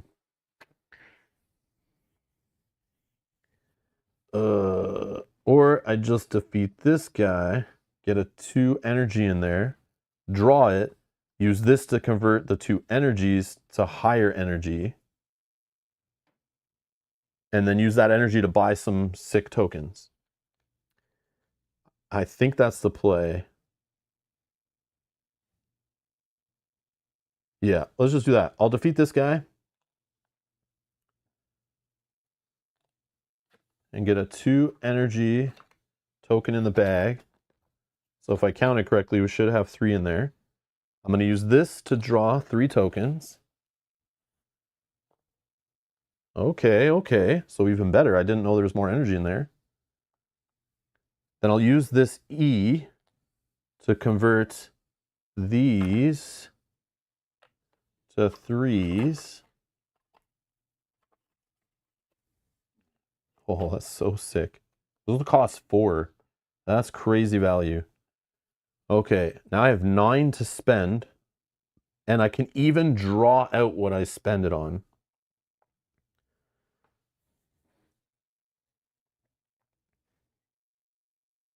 Yeah, I just want to defeat this guy with maneuver, but... So for 9, I can get like 4 of these. Oh, actually I could buy one of these too. I could buy one of these and like 3 of these. If I bought that, I could only guarantee to draw 3 of them, obviously. This only needs 3. But then I would have 1 spare to like block. But then I would take 4 damage and I have to lose 4 tokens. Might not be the worst thing. Because losing 4 tokens means I can get rid of some stuff. But with my enhance, it's like, this enhanced token makes me not care about getting rid of stuff so much because I can upgrade it, right? I don't know. I don't think I should defeat this guy right now. I think I should just stun him so I don't have to fight the boss yet. And then what should I buy here?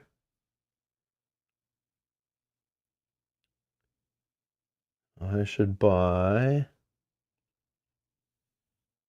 maybe another one of these. Another one of these.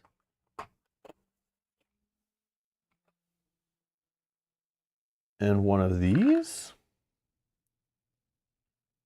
for my 9, I think.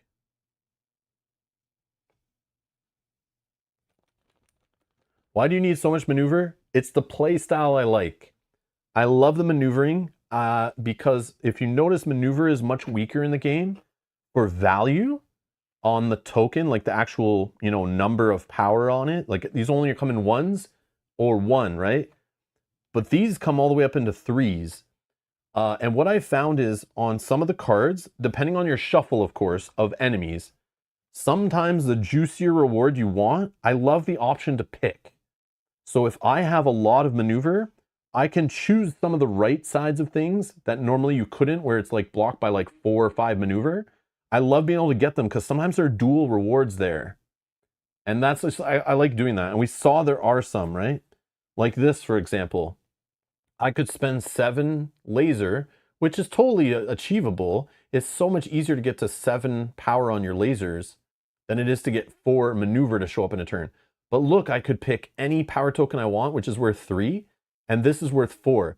So for 4 points of maneuver, I can get 7 points worth of tokens in my bag versus 7 laser only gets me 3 value in the bag. I'm sure the value of all that 7 lasers, like, tough to get, but also it's even tougher to get this. And it's like each point of this is worth 2. So that's like 8 energy spent to get 7 back. And this, how I look at it, is like it's 1. So that's 7 spent to get 3 back. If that makes sense. That's just how I look at it. I don't know. I just math it out. Like, and that might be super simple because what this token does, it might be worth more than 3 value, you know, and what these can be spent on or what this one does. Like if I run out of power tokens, I might be choosing kind of a weak one that I don't really need for my play. So this could be a worse reward than this depending on the situation also. It's not just straight math. It definitely is not just straight math. It's like what you need at the time or what kind of strategy you're going for. And again, different enemies show up every time. So certain enemies might have different values or different abilities and stuff that I might need to care about a certain token. Or the mothership might make me care about one thing over another, right? So, yeah. So that's all I wanted to show. So I was just trying right now. I didn't really do it before, but I'm trying to maneuver kind of focused. Again, there's so many tokens here. Like, I'm not even close to getting as many that are possible. There's like so many here. I just like to have quite a bit of it because they stun just fine. They're also going to help me in the boss fight, stun the boss and not take back tons of damage. Because it's like the boss is always attacking back for kind of like 6. Like if it's fully undamaged, I'm getting hit for 6. If I damage 1 spot, I'm getting hit for 3 and 3, which is 6. If I damage 2 spots, it's hitting me for 4. So it's like always like bad. But again, late in the game, I'm fine if it's on the final run where it's destroying tokens from here, hitting my shields, because I don't need them anymore. That's kind of how I'm looking at it also. I don't know. This is just the thoughts that go through my head. Again, I'm not a pro. But I spent this, I think. Yeah, I put them in the bag, right? Yeah. And then for fun, I can even draw them right now.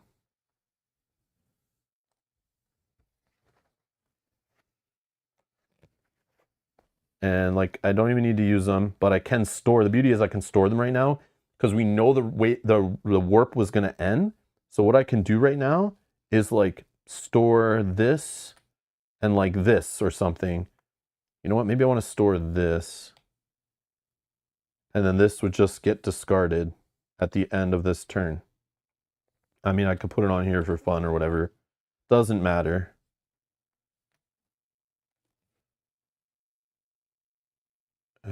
Yeah. And the reason I'm storing this is because if I can double my lasers, if we get the start of the wave, now that all of the level 3s are in here, if we have a bad start and all the level 3s show up, this gives me the ability to double lasers and we might be able to take one out or, you know, we'll see. But, or we might get a better skill I can fire off soon too. And then I just love these like maneuvers. We can stall 2 ships. So even if we get a bunch of level 3s, this will stop 2 of them from attacking us and buy us some time. The 3 damage is great, but it's like, I don't know. We'll see. That's just how I'm looking. I can deal with more with those 2 tokens, I think. All right.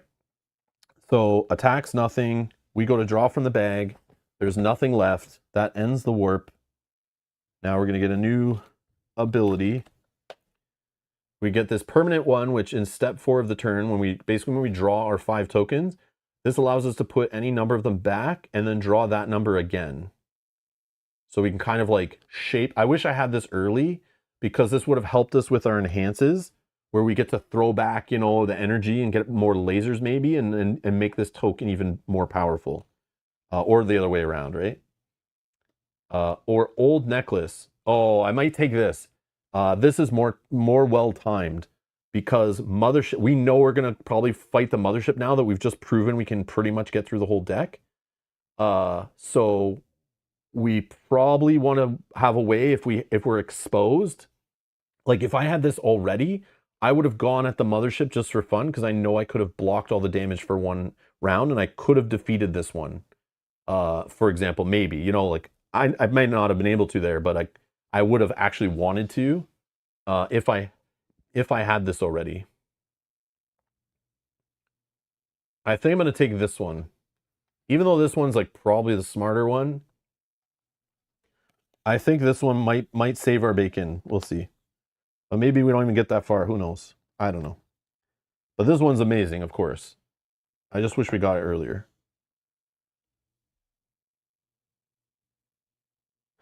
Yeah, yeah. I just showed the mothership the necklace. Yeah, yeah. The mothership loves jewelry. So I just distract the mothership with this. Yeah. Okay. So let's throw all these tokens to ready all these back up. Knocking everything all over the place. And now since we went through the whole deck, all the enemies have a chance of showing up at any time now. Hopefully it's a little more even. But if we just hope the right enemies show up when we have the right tokens. But even if the big guys show up early, that means if we can get through them easy enough, we can generate amazing tokens for later. It gets all Gollum about the necklace and forgets what it's doing. Yeah. Precious.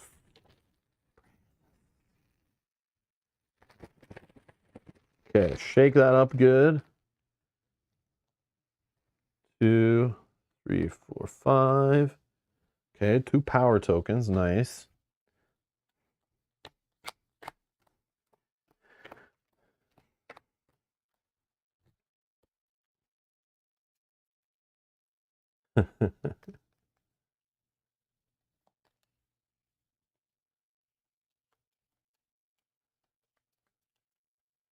All right. Warp 3. Wish me luck.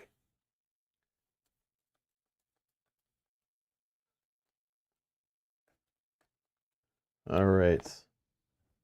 We got our tokens, got our abilities refreshed.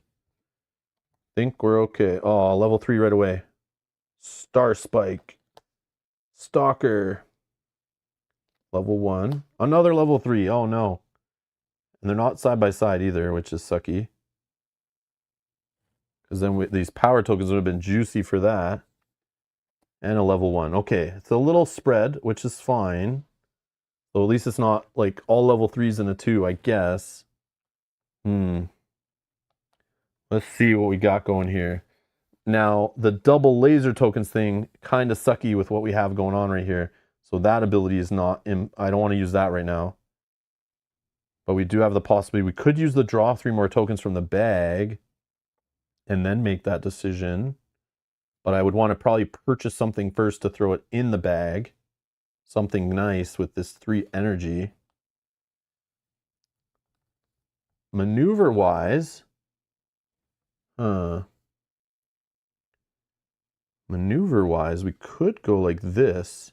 Try to get this going. Like this, maybe? Here. Just thinking out loud here. Just seeing what's going on here. This, oh yeah, this would kill this right away. This one I might save. This one would go away right away. We get a 1 energy. Which again, with our enhancement ability is fine. And this one would just need 2 more maneuver on it in the future. And we could get a 3 energy and grab any power token of our choice. And this one we can get an O, but the O's are all gone. So this is like wasted, but that's fine.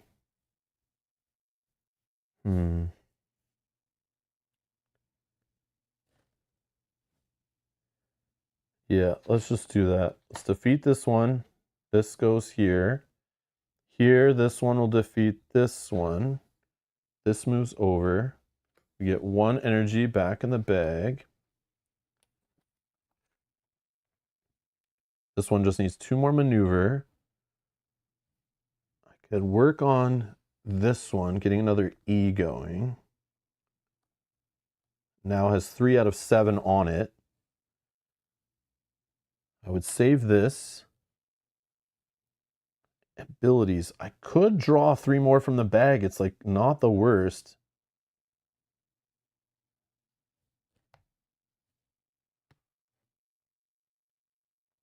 And then just, oh no, I'll just save it and buy from this. What do we want to see coming out in the near future? Should we just buy another 3 laser?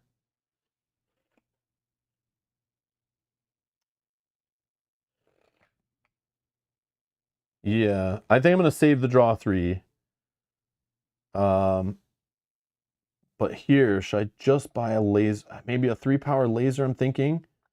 Or I could buy the other power token, the P one, just to have like split damage still.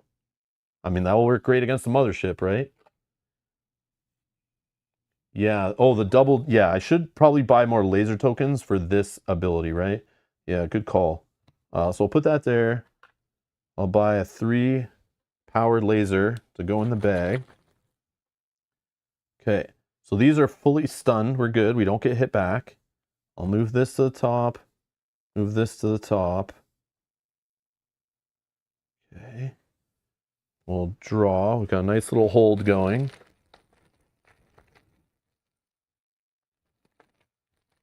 Okay. 4 tokens. Plus 1 more. Okay. All right. Enemies. A level 2 shade. Oh, this one makes all our spending costs more with energy tokens. So we gotta remember that. And this is the one that deals 1 damage, but if it's stunned, 3. So we wanna kill this guy in 1 shot.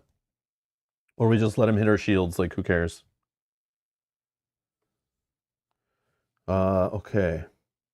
So we did not get enough maneuver to finish this guy off, but we could just stun him and keep working on him. We could convert just this into a 2 power, but that doesn't seem great. So I'm kind of want to hold this. And I could even hold this with it if I wanted. But then that means we need to pop an ability right now. So that's not great. This power I'd probably put here, but I need 2 more to get rid of this guy. So I'd probably have to inefficiently do 3 here. We get another 3 laser token to the bag, though. That'd be pretty sick. And then this guy's just 2 more away. I could just use this to turn this into a 2, and then we kill this guy also. And then I just hold these ones, but then I'm leaving this guy out. Oh yeah, this I can't spend till this guy's gone. This is actually like only a 2 value right now. Ah. You think this is the kill shot run? Oh no. I don't think I'm ready. Ah. I think I'll get there and do a couple hits on it, I feel like. Especially if we save the double laser thing. But I need to throw more 3s and 2s in the bag for lasers just for that reason. This guy's annoying. I don't have a way to defeat him right now.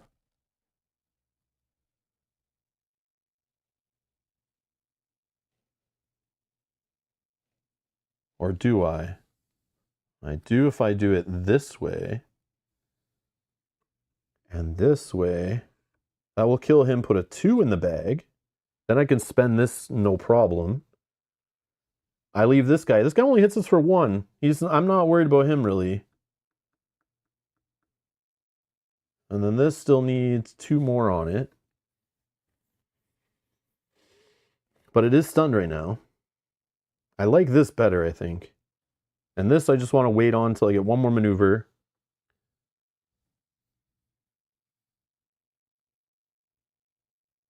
Yeah, let's do it this way. So this goes here, pops this, and this guy will give me a 2 laser back in the bag. Okay. This guy's chill, this guy's chill. This guy. Now, I don't want to stun him. I'm just going to let him hit us for 1. Unfortunately, we're going to lose something good here.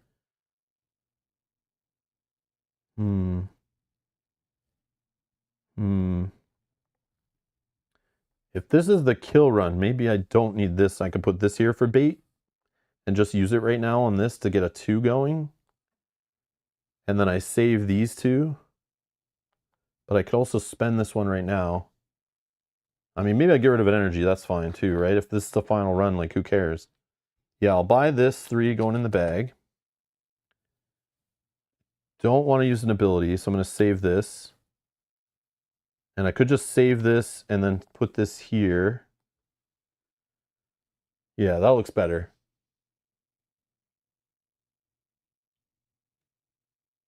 Oh, okay. Yeah, that's true. No, I'm not allowed to attack the boss, right? Until they're all empty. Right? This mothership cannot attack or be attacked until all enemies from the deck and the row have been defeated during the current warp. So I still have to clear the whole deck first.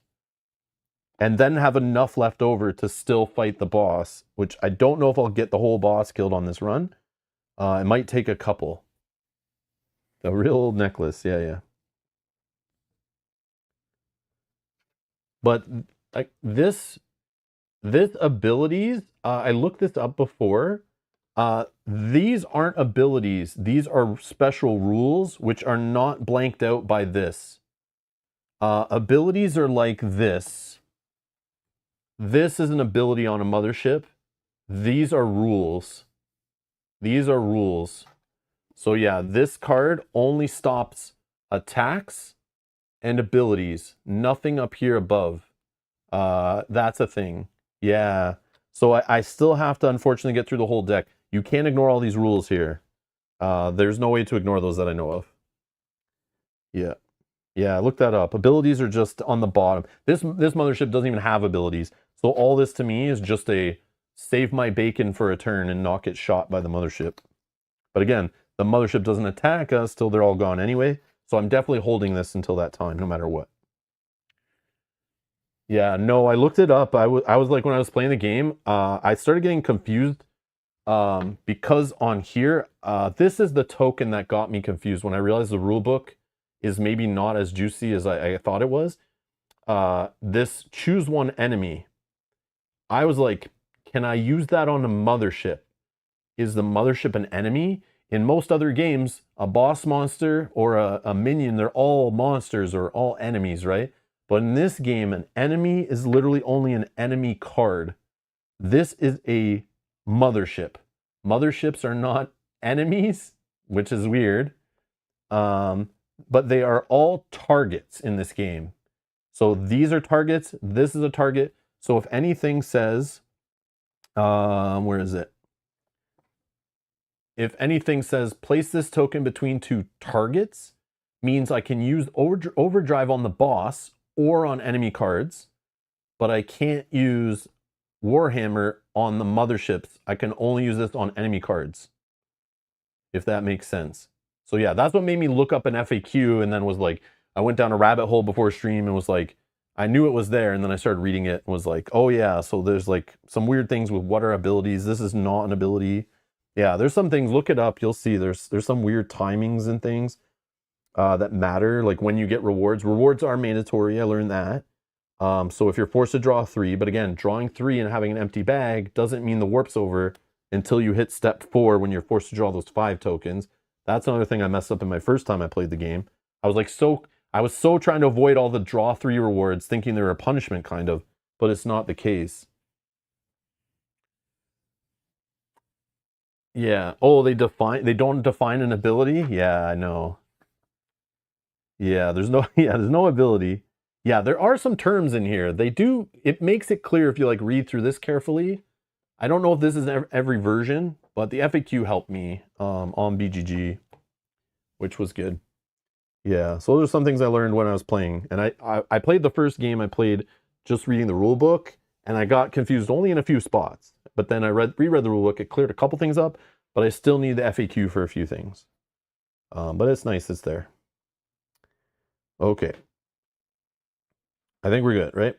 So we're gonna get hit for 1. So we lose a shield down to 3. Now we have to get rid of one of these tokens from the game for good. It's obviously going to be an energy, unfortunately. But we want to keep this around in case we have to go another round. We definitely want to keep our 3 lasers, since the only way to defeat these are with lasers. And it's 6, 8, and 6. Okay, so these will slide up here. So this guy is 1 damage away. And then this guy is 1 maneuver away. Let's draw up again.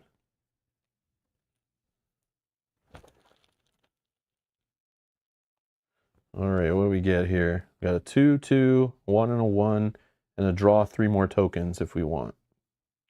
And then we still have our hold. Okay. And then we just get a intruder showing up. All right. So this I can use right now to turn these both into 3s. That's kind of juicy. How many we got left? I mean, we only have 5 left, so like there are ways to still get them on cards, but that's not what we're doing. We're doing this side. This one though, we'll get one. So like you just gotta be careful we don't convert the wrong thing and then we're gonna get it anyway, and then we're just like wasting rewards, but I think we're okay. Again, I could also hold this if we don't need it. Let's just start destroying stuff and seeing what happens. So this one for sure is going here. And that will get us a 3 energy. Oh, there's only 1 left. A 3 energy and any power token we want. I think we're just going to go for the P, and that'll go right in the bag. Okay. Here, we just need 1 more damage. How do we want to do this? And this guy we want to prevent.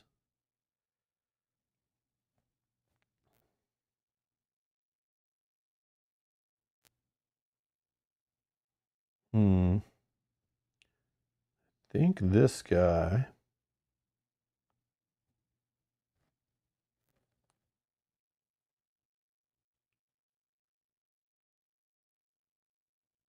Oh, abilities on page 8. Page 8 of the rulebook. Abilities. Number 6. Oh yeah, 6 is special rules. Special rules are called.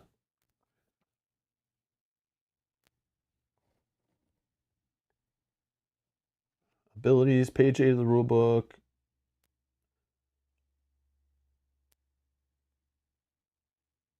Oh, yeah, that's confusing though. That's not, I see what you're saying. List any unique abilities this mothership has. Oh, interesting. Interesting. Yeah, maybe I have it wrong.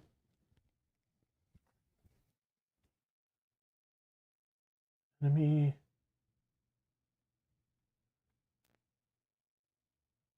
Yeah, what was the token? Or old necklace, right?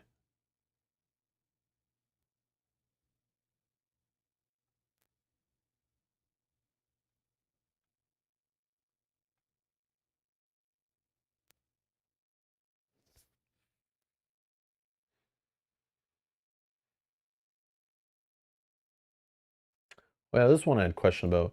Do damage and defeated mothership sections carry over between warps? Since all tokens are returned to the bag at the end of a warp, damage is not carried over. Yeah, that makes sense. That's why I was playing it. Okay, perfect. However, defeated mothership sections remain defeated. That's why they have their own tokens. Okay. Oh, right here. Are the rules printed on the mothership board above the box section considered to be abilities? No, they are special rules. This is an official erratum from the developer. The mothership's abilities are only printed within the bottom of each box section, similar to enemy cards. In particular, old necklace, we already know what that says, does not cancel any of the rules on the mothership board above the box sections. Yeah, I feel like that breaks it way too much. But yeah. Yeah. This is why it's confusing, right? They weren't clear with their terms. So I can see some people are probably like, man, this old necklace is like the best item in the game. Still good, still good. But yeah, that'd be broken, I think. Okay. So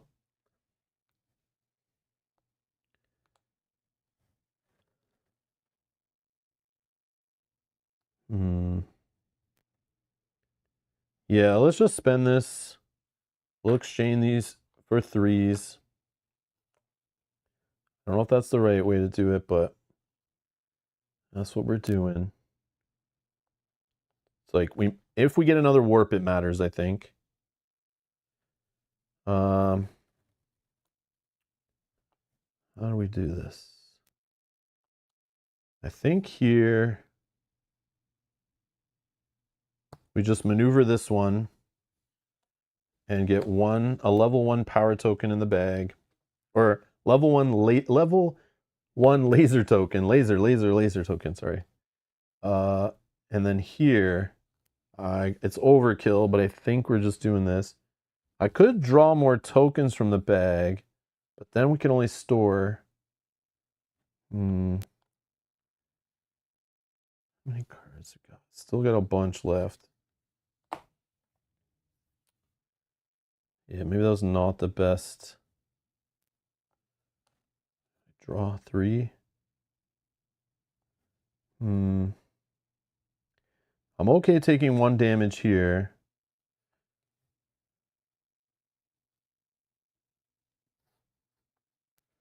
I could have, instead of that, I could just get a maneuver. Yeah, maybe I do that. Sorry, I'm going to take the level 1 power out. Yeah, I'll just take a level 1 power out for this reward. I'm going to rewind that, I think. I think I want to just slam this guy, get a maneuver in there. And then this guy will just stall. Weird. And this guy will just hit me for 1, which like I'm okay with. But then here's the problem. Or I just draw. I don't do this, and I just draw before killing this guy. I'm just like worried I'm going to get a bunch of tokens and waste. So I probably shouldn't do that. Yeah. Yeah, let's just do that. This will store. This will stall. Save that.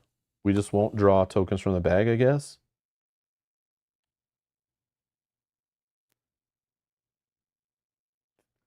I don't know. We'll do it that way, I guess. Yeah. Okay.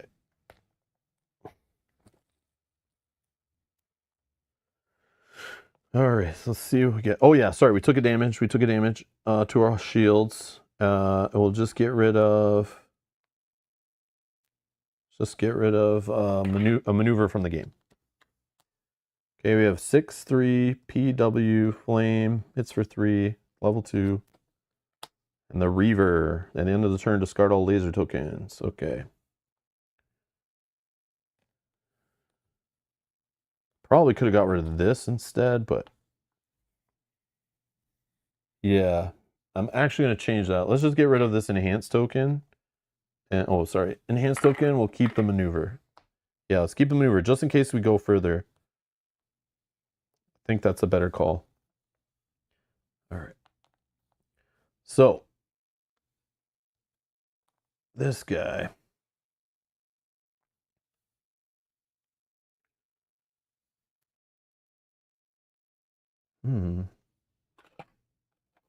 So here I could do evade, evade.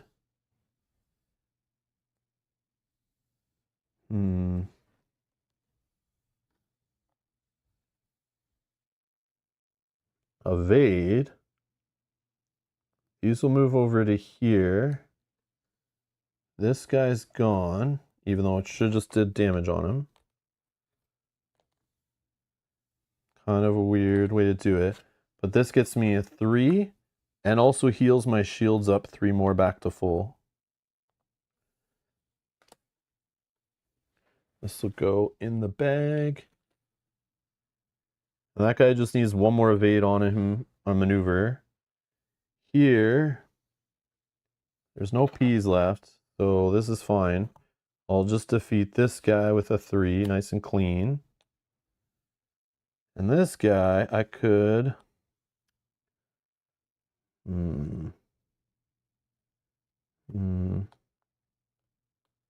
mean, I might as well just... I'll put a 3 on him, save the 2 and the ability. I don't think I want to double lasers right now. I think that'd be silly. But I could just to clear that guy cleanly. But I think it's fine. So we stun both of them fine. Oh, no, this guy's the one that does 3 damage when stunned. I forgot about that. I did what I did. Who cares? So I'm going to get hit for 3. Go back to 2. I need to get rid of some tokens. Let's get rid of a single laser, and 1 maneuver, I guess. Yeah, I messed that up. I forgot about his stun ability. I should have just took the 1 damage from him and saved these tokens. That's okay. That was a weird play. I probably played that turn really bad. Now that I'm thinking about it.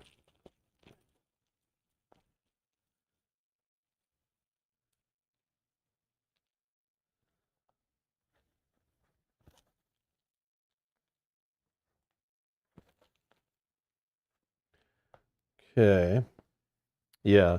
I definitely played that weird. I should have just drew 3 from the bag. But it's okay.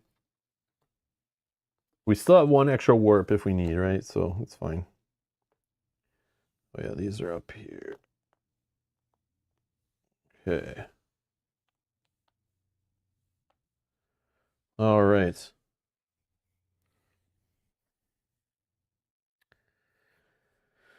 Okay. So this we could put here. Get rid of this guy. We get an E to the bag.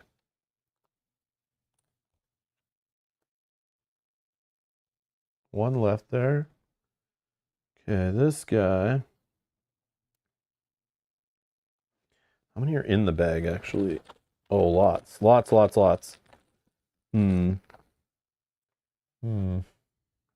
wish I had an E right now, right? That would have been so much better to save there for churning these all higher, assuming we have enough. Yeah, we still have 2 3s left. Yeah, that would have been nice. Oh, well. Or even this energy.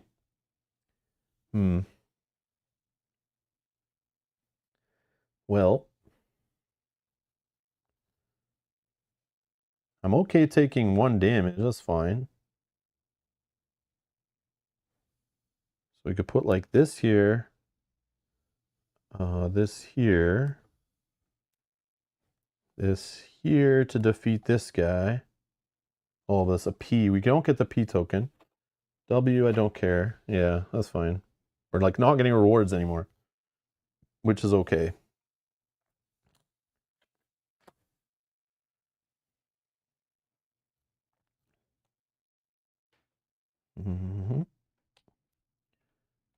Could draw more tokens, but I think we're okay.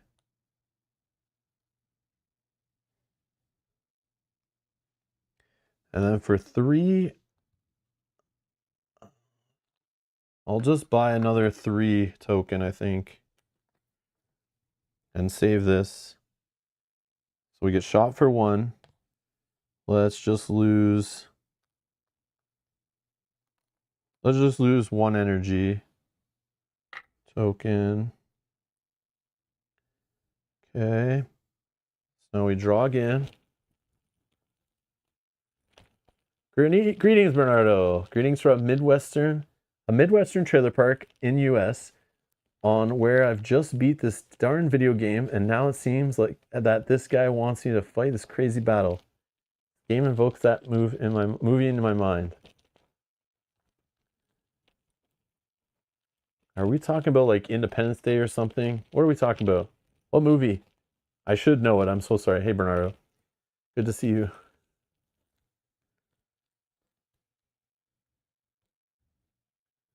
Oh, The Last Starfighter. Oh, okay, okay. Nice. Nice, nice, nice. Okay. Uh, all right. Now it shows up. Yep, yep, yep, yep. Okay.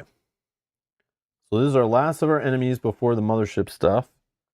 We have, I'm gonna want to say like 10-ish tokens left. So we might be okay. I should save this for firing off the ability here because it's, I don't know how many energy we have coming left. This should be up here. This is the one that costs 7, but we could get 2 tokens back from our discard pile and put them back in the bag. That would be sick. But I don't have enough damage to get rid of it. And this is useless right now. I could just draw 3 more tokens. And then maybe that helps this actually do something. Or we actually kill this guy. Yeah, I'm going to draw 3 tokens from the bag. Let's see what we get. Dustin, how's it going? Dustin says, Rob, I ran out of Elder Scrolls videos to watch from you. Do you plan on doing any more? Which Elder Scrolls are we talking about? Are we talking about, oh, the chip theory one? I assume you mean? I don't know. I probably will. I don't know when though. Maybe when an expansion comes out or something, I'll probably go back to it. Or when I just need something solo. Oh, okay. I don't know. Maybe. I was thinking about it the other day actually.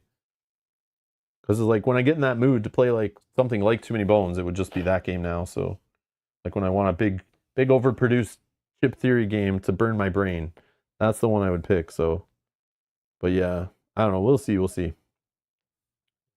Don't they have an expansion campaign happening soon? Probably in the fall. I would assume that's at any time now, right? I haven't been paying attention. I don't know when that comes. But then it probably doesn't deliver for a while after that, right? But yeah, that'd be cool to have expansion content. All right. Oh, in a few months, no idea. Oh, okay. I didn't know if they started hyping it up yet. I'm on like their email list and stuff, so I probably would see an email, but I don't check my email like that religiously. Okay. So with all of this juiciness, this still does nothing. So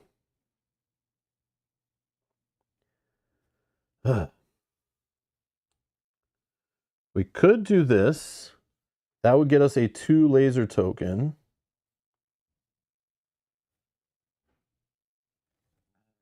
And we just do this.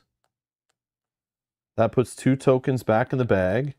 Let's just put some lasers back in the bag. Yeah, let's do it like this. So we get the reward first. We destroy this. 2 lasers back in the bag. This one will get us a 2 power laser back in the bag, which hopefully gets doubled later. But here's the problem. Right now we're going to get attacked by the mothership unless we leave this guy alive. Maybe we hold this, we throw this away, and we hold this, and we take 3 damage right now. Yeah, I think we just take the 3 damage. Yeah, so shields are gone. 1, we'll get rid of this token. And then we'll get rid of a 2 energy.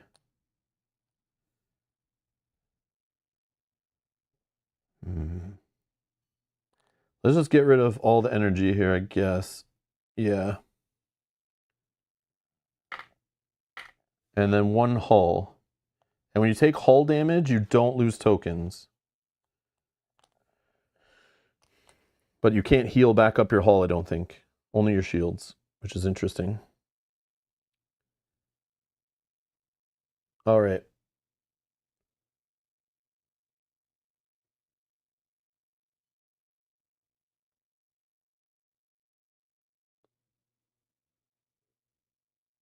Oh, Bernardo has a challenge for me, Mr. Rob. This is more a hope that more the hope than a challenge.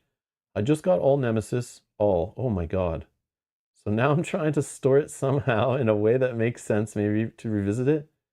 Oh, maybe revisit it? I don't know, man. That's crazy. I would never own more than one copy of any Nemesis, like impersonally. Because the idea Nemesis is best played when you have like a large group. It's not that easy for me to get a large group back together, reteach them that game. So me just having base Nemesis, I feel like I never need to buy another copy of Nemesis to have in my possession because it would never get played. Now, the fact that they have digital versions of Nemesis, I think is the real way to do it. That way you can play with people online who already know the game. You don't have to find locally, right? But yeah, so I wouldn't even get into your trouble of trying to store all the Nemesises and all of their expansions and stuff. Because Awakened Realms are known for just so much plastic, so many things. But there are people in the chat that can help you for sure. I assume with storage and stuff, but I've been toying with doing all the narrative first OG, then Aftermath, Lockdown, Retaliation. Yeah, that's super awesome. Like I'm jealous of you that you can go do that, but I that's not something I desire to do. But the games are awesome though. I wish. But yeah, my favorite way to play Nemesis is like, 5 players or whatever, and it's like that's tough to do for me nowadays, I feel like. But yeah.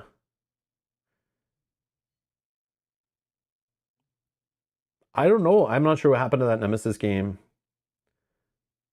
I don't know.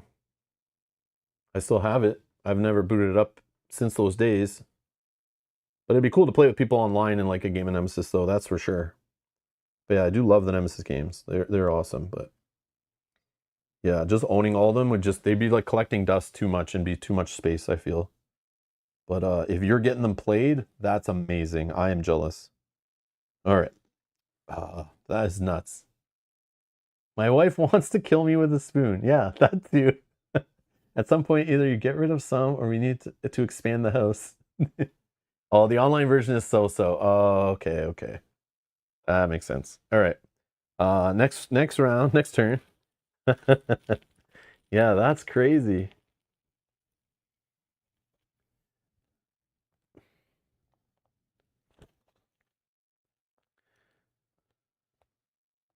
All right.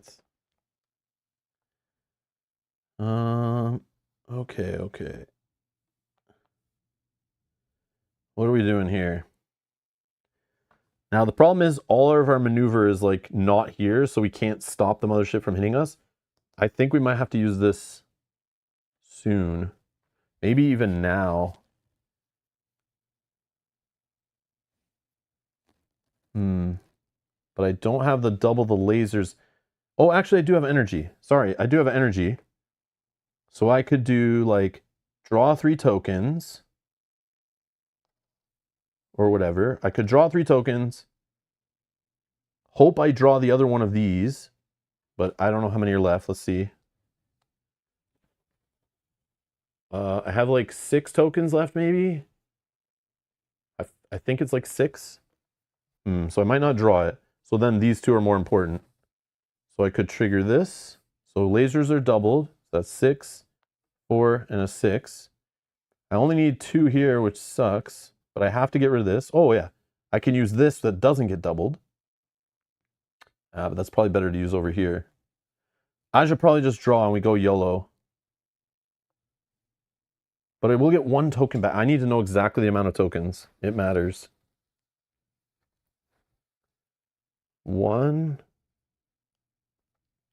2, 3, 4, 5, 6, 7. I have 7. So if I draw 3, there's only 4, but this will put 1 back in. This is close.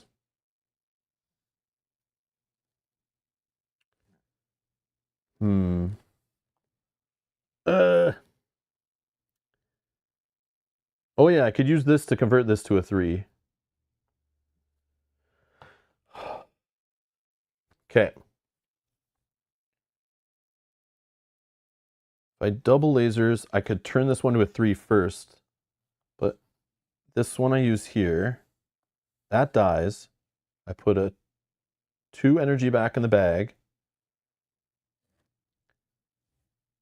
Then this would be a 6, and another 6, but I'm too short here.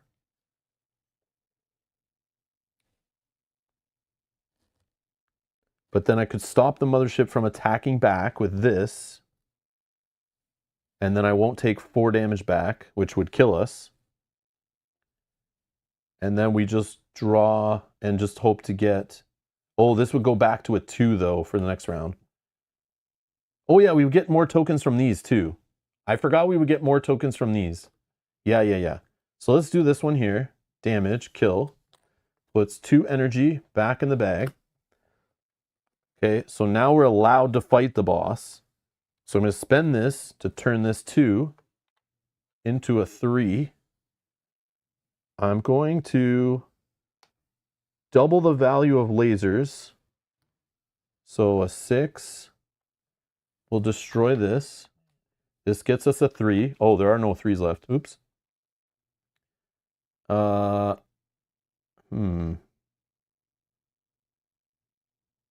Then maybe do I go for this one instead?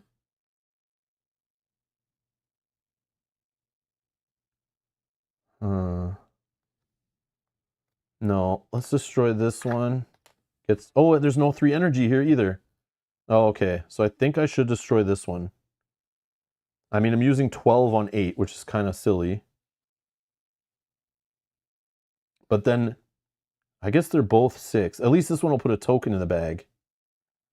Which I'll just put a 2 back in the bag, I think.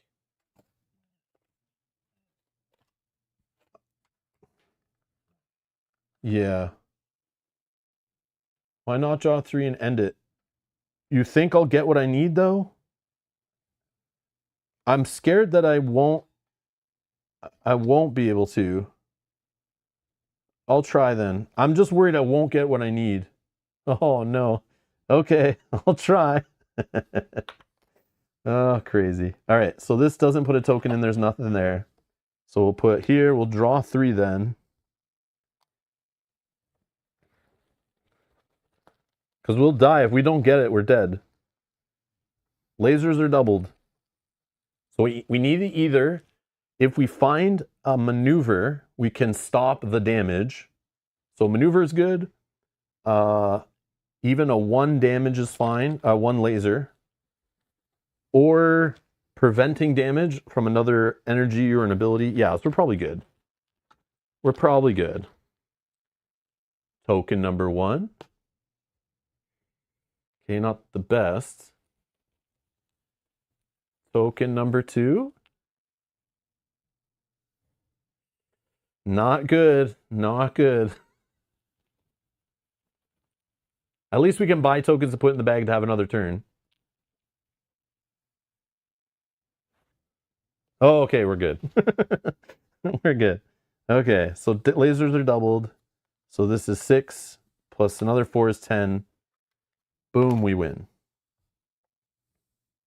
And again, so if I didn't prevent the damage, this is hitting us back for 4 and we're dead. But in the bag we had left, oh, we did have 5 tokens. Okay. We did have 5 tokens. Okay, so we're good. And we could have bought some tokens just to make sure we, drew into what we needed. I was just worried because remember the double lasers thing only lasts the end of the round. So if I put a 4 here, it only becomes a 2. And I still need 6 more damage here. And I needed a way to stop this from attacking. So I would have had to put that here to stop that from attacking. I could use this 3 to buy, like a 1 and a 2. Throw those in the bag. And then, yeah, I just hope... Or I guess this would have became a 3, sorry. Because I beefed that one up. But yeah, then in the bag I have this, and I'm drawing 5, for my next turn. And I should have been okay, but there is a chance I don't. There's a chance I draw like this, and then I only have 3, and it's not enough to kill. That's my fear, right? Because this is what the bag would have looked like. So, or no, yeah, this would have been 3, so I would have need 5. Yeah, so I'd have to draw like a 2 and a 3, or some mix. So there's a chance. There's a chance I could have been in trouble. Because remember, this gets buff damage. For every section, this gets like an extra damage. And I only have 1 shot. And there were no maneuvers left, so I have no way of stopping it other than this from shooting us. Oh, man. Yeah, Velko, I've never played Coffee Roaster. I don't know that I wanted to get that game a long time ago because I was like, oh, I like coffee themed board game. That seems good. But then I just never got it, so I've never played it. Would you say it's like similar to this? Like, is it good? Is it a quality game? Is it popular? I don't know. Is it good? Basically, would you consider it a good game or a great game? Curious.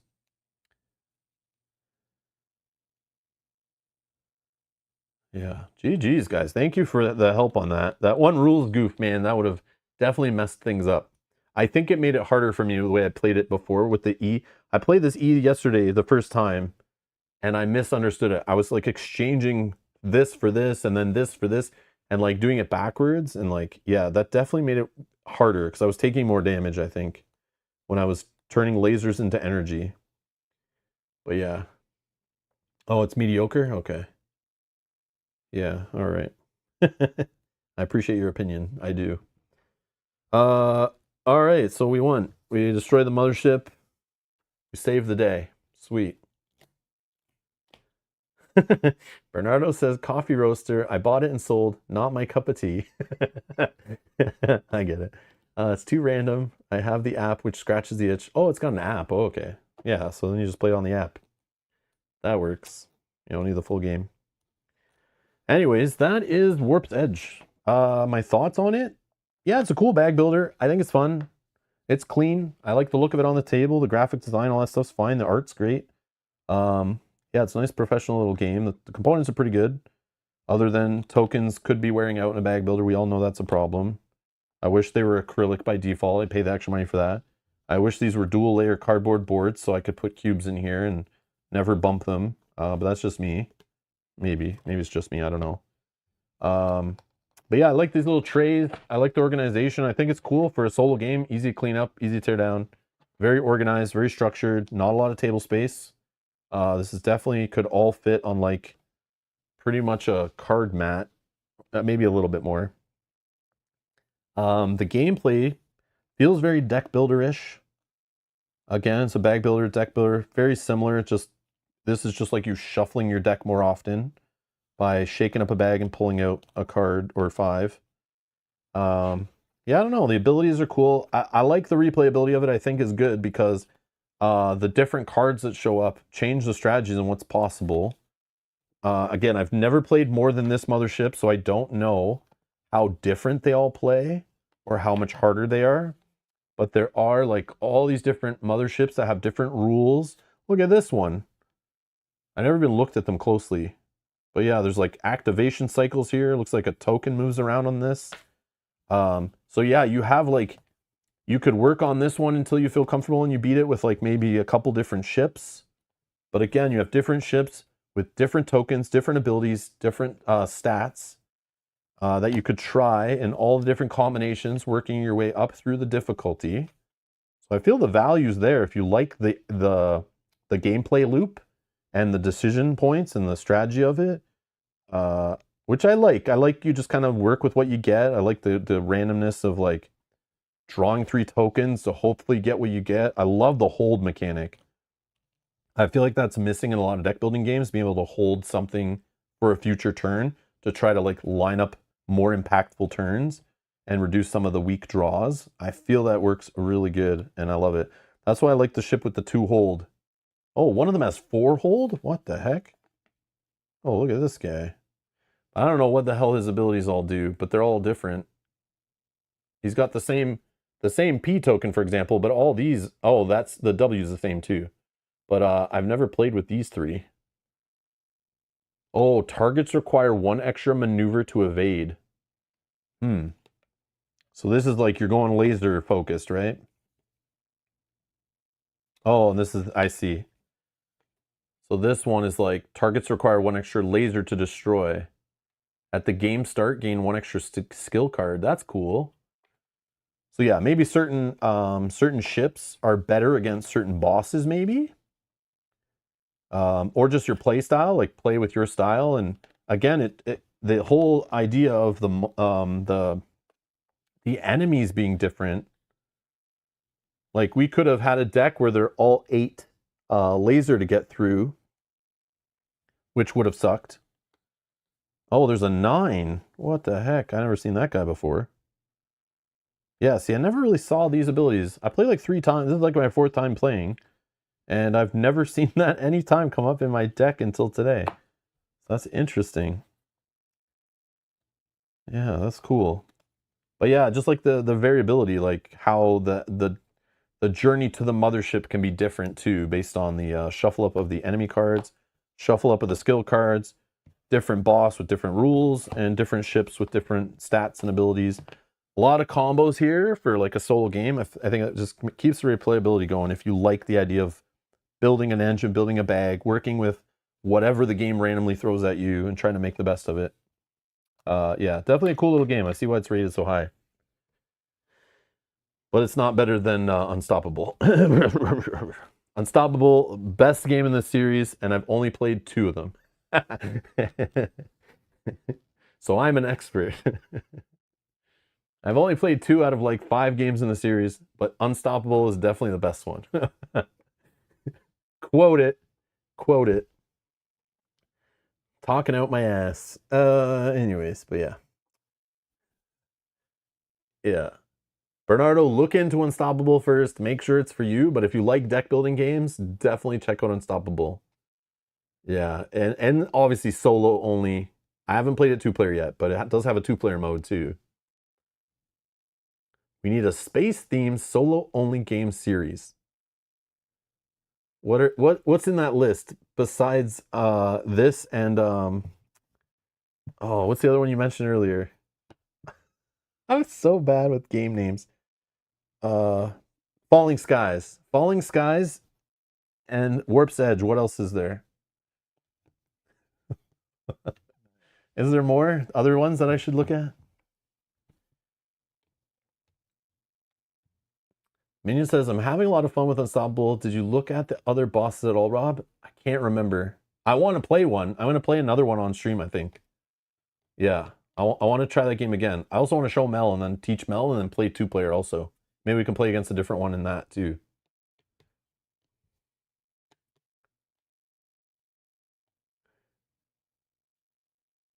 Plus, I have a friend called Rob who would enjoy playing it with me. Oh, nice. Oh, Race for the Galaxy. I've never played that game. That's like the real-time one, right?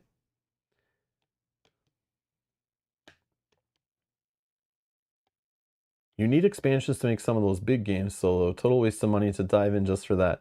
Oh, yeah, yeah, true. Like just playing into like Ozaya and stuff. Yeah, yeah. Let's see. Sorry, I missed some comments here. It's scrolling off the screen.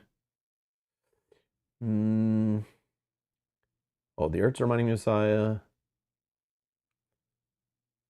Each boss makes the game significantly different, thus making replayability high. Nice. I just play FTL, the video game. Quite different though. What's FTL, Yogi? What's that? So Bernardo says, therefore, the permutation of the ships and bosses makes the game fun. The expansions also add other token types. Yeah, expansions for this too. I never even thought of that. I don't know if I grab an expansion for this until I played like all the motherships at least. I don't have to beat them all, but I definitely want to play against them all and get like then look for more. I think I don't think I would invest in an expansion for this right now. But that is cool for someone who like play the crap out of it. Again, I know it's a 5-year-old game.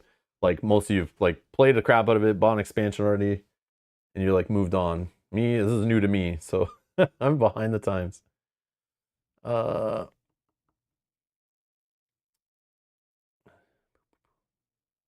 Oh, leaving Earth. Saya. Don't think race is real time. Oh, okay. Saya is fun though. Solo Outer Rim. Yeah, that could be one. That could be one. I've played that on this channel though. FTL is a great roguelike space-themed video game. Okay, okay. Race to the Galaxy is a tableau building game where cards are currency and you conquer planets to get resources. Oh, similar to this, how you're like defeating something to gain resources from it. It's an oddly but a good one. Solo has a heuristic kind of decision flow. It is cumbersome but good. Okay. Okay.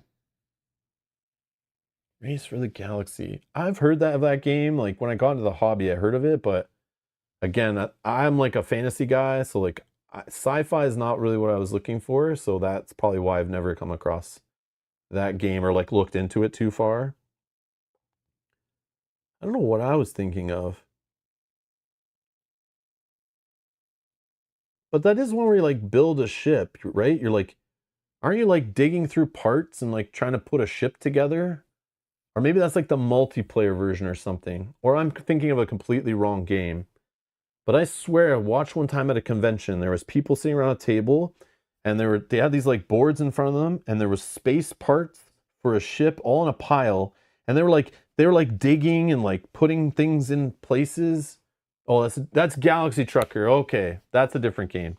All right, I see. I'm totally in the wrong ballpark. I gotcha. I gotcha. Galaxy Trucker. That's what I was thinking of. I thought that was Race for the Galaxy. I think would be a perfect name for that because they're like racing to build a ship, right? But I guess that's yeah.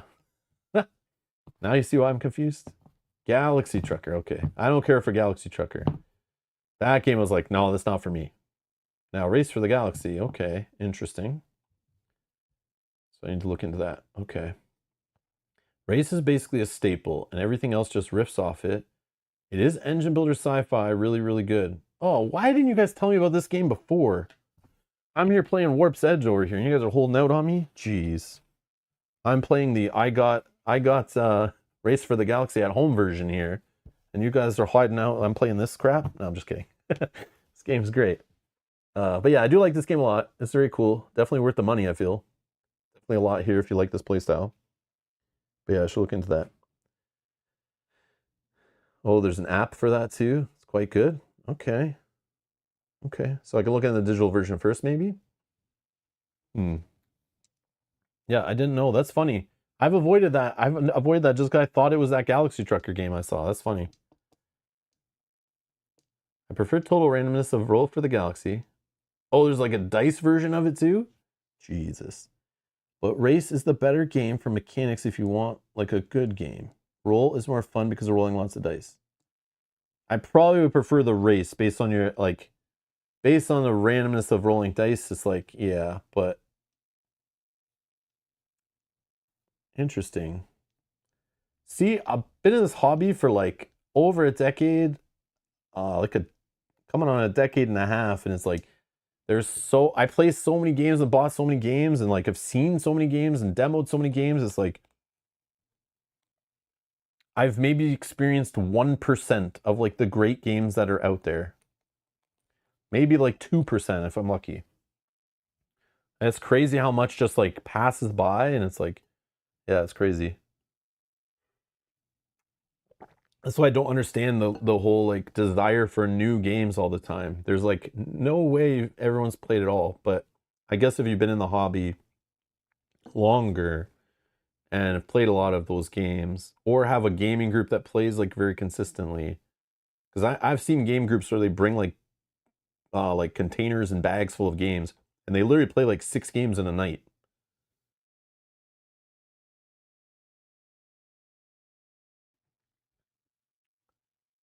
But I'm not part of that group.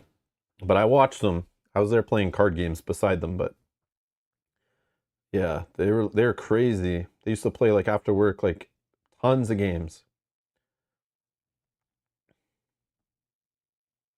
Oh, Yogi says, nah, just watch you play the games I will never touch. Smart. Smart, smart. Okay, Velko agrees with Yogi. Okay. All right, so Race for the Galaxy, I need to look into this. I don't know if anyone will care about me playing it, though. That's the other problem. When I play some of these old games, it's like, it's hit or miss whether people care. But again, if it's still something in print, there's always new people coming to the hobby. And if I make a updated, better quality video of like a playthrough from a game 10 years ago, some people will find that super helpful, right?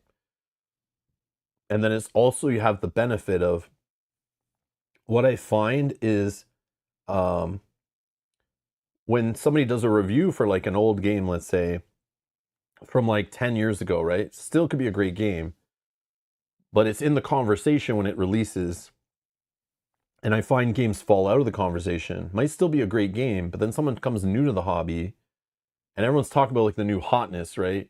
But it's like they would be totally fine to go and buy like a used copy of like an old game or go to the local game store and buy like some evergreen game from a long time ago and like play that. And if I play something older on the channel, it's cool to have it in the conversation with like the newer games too, to see how it holds up. Because those reviews and those playthroughs of those old games, they're stuck in time basically, right? And all that those people had at that time were those games and how they are then. It's like hard sometimes to find new content or new points of view on older games. So it's like kind of neat to sometimes me experiencing an old game for the first time after playing all the games that came out after it and playing it in like backwards order. So it's like sometimes I'm like, why did people like this game? I don't get it. But I got to remember like, oh, they didn't have 10 years of games after it that improved on it, or maybe not, to look at it differently than I am, which is interesting. I find that interesting. Oh, you need an expansion to play Race Solo. You need to get the Storm Thingy expansion, by the way. The app has an AI. Okay, okay. What I did, I made an executive decision to get rid of all TVs in my house. So either we read, play some music, or play board games. TV is a dumb box. Bernardo, there was a time where I almost did the same thing. I almost did the same thing. I think what you did is great. To be honest, the experience with you is half the game. The other half is you. You and Melanie. Yeah, of course, of course. I appreciate that. But yeah, the TV thing. So eliminating TV. Yeah, it is the dumb box. That's true. Unless you make it smart, right? And you're like using apps on it, then it's not dumb. Does that make sense? But yeah, I find it's easier to cut TV now, right? Because it's like you can consume media on other things and more interactive media on other things, right? But the only problem is I'm a video gamer, so getting rid of a TV, I guess I have a monitor, but does that count? But then I could also consume movies and TV shows on that monitor, so I don't know. Where do you draw the line? But yeah, you can't stop me from playing video games. So I can't lose that, but and I feel like video games aren't as bad as just TV and movies because you're actually like developing other skills, problem solving skills, like, reaction time, logical thinking, like hand-eye coordination, all that stuff. But yeah, Netflix or movies and TV shows and stuff, that's just like, yeah, that is kind of dumb entertainment. I agree. Race is like 33 Canadian. But how much is expansion, Yogi, to play solo? I bet it's like out of print and I can't find it, and like it's like $300 on the secondary market. That's what happens with those old games. You can never find the expansions for them. But I could be wrong. I'll look into it later.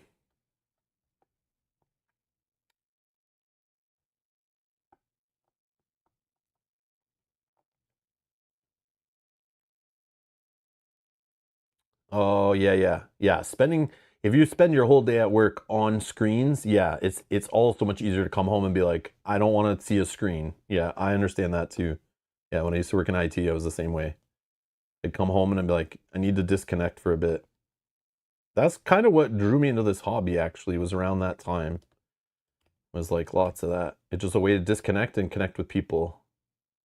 Yeah, no, that's cool. Yeah, and reading is definitely better than watching stories. Reading stories is better for you. But yeah. Yeah, Velco, as soon as I mention hard to find expansions, you bring up Runebound 3rd Edition, which I luckily have for that, right? So, uh, yeah, that'd be cool to revisit, right? Will they ever do that game again? Will FFG recreate that game with another theme on it? Who knows? Yeah, that was a fun game. Yeah, there's so many games that I want to crack out and play, like older games, and there's so many new games that I have, or games that are new to me that I've never played that I still need to play. Not to mention all the games that come out all the time. It's like too much, man. Too much. But we are playing a new game tomorrow, Battle of Hoth, Battle for Hoth. The like Memoir 44 reskin. Mel and I are gonna play a campaign of that on the channel over the weekend. So if you want to see another campaign playthrough, we're gonna play a campaign of that. It's a short campaign, but there's still campaigns. But yeah, we're gonna try that game. Should be fun. So yeah, tune in for that. Anyways, thank you all for watching. Thanks for hanging out. Thanks for playing along. Yeah, I appreciate it. If you're looking for more playthroughs, check out the playlist section of the channel. Make sure you subscribe, like the stream, all that kind of stuff. Thank you to these folks for supporting the channel. Thank you all of you for spending time with me, hanging out, playing along, making solo gaming more fun. And I will see you guys in the next stream. If I don't see you this weekend, enjoy your weekend, enjoy the rest of your day, and I'll see you in the next one. Bye-bye.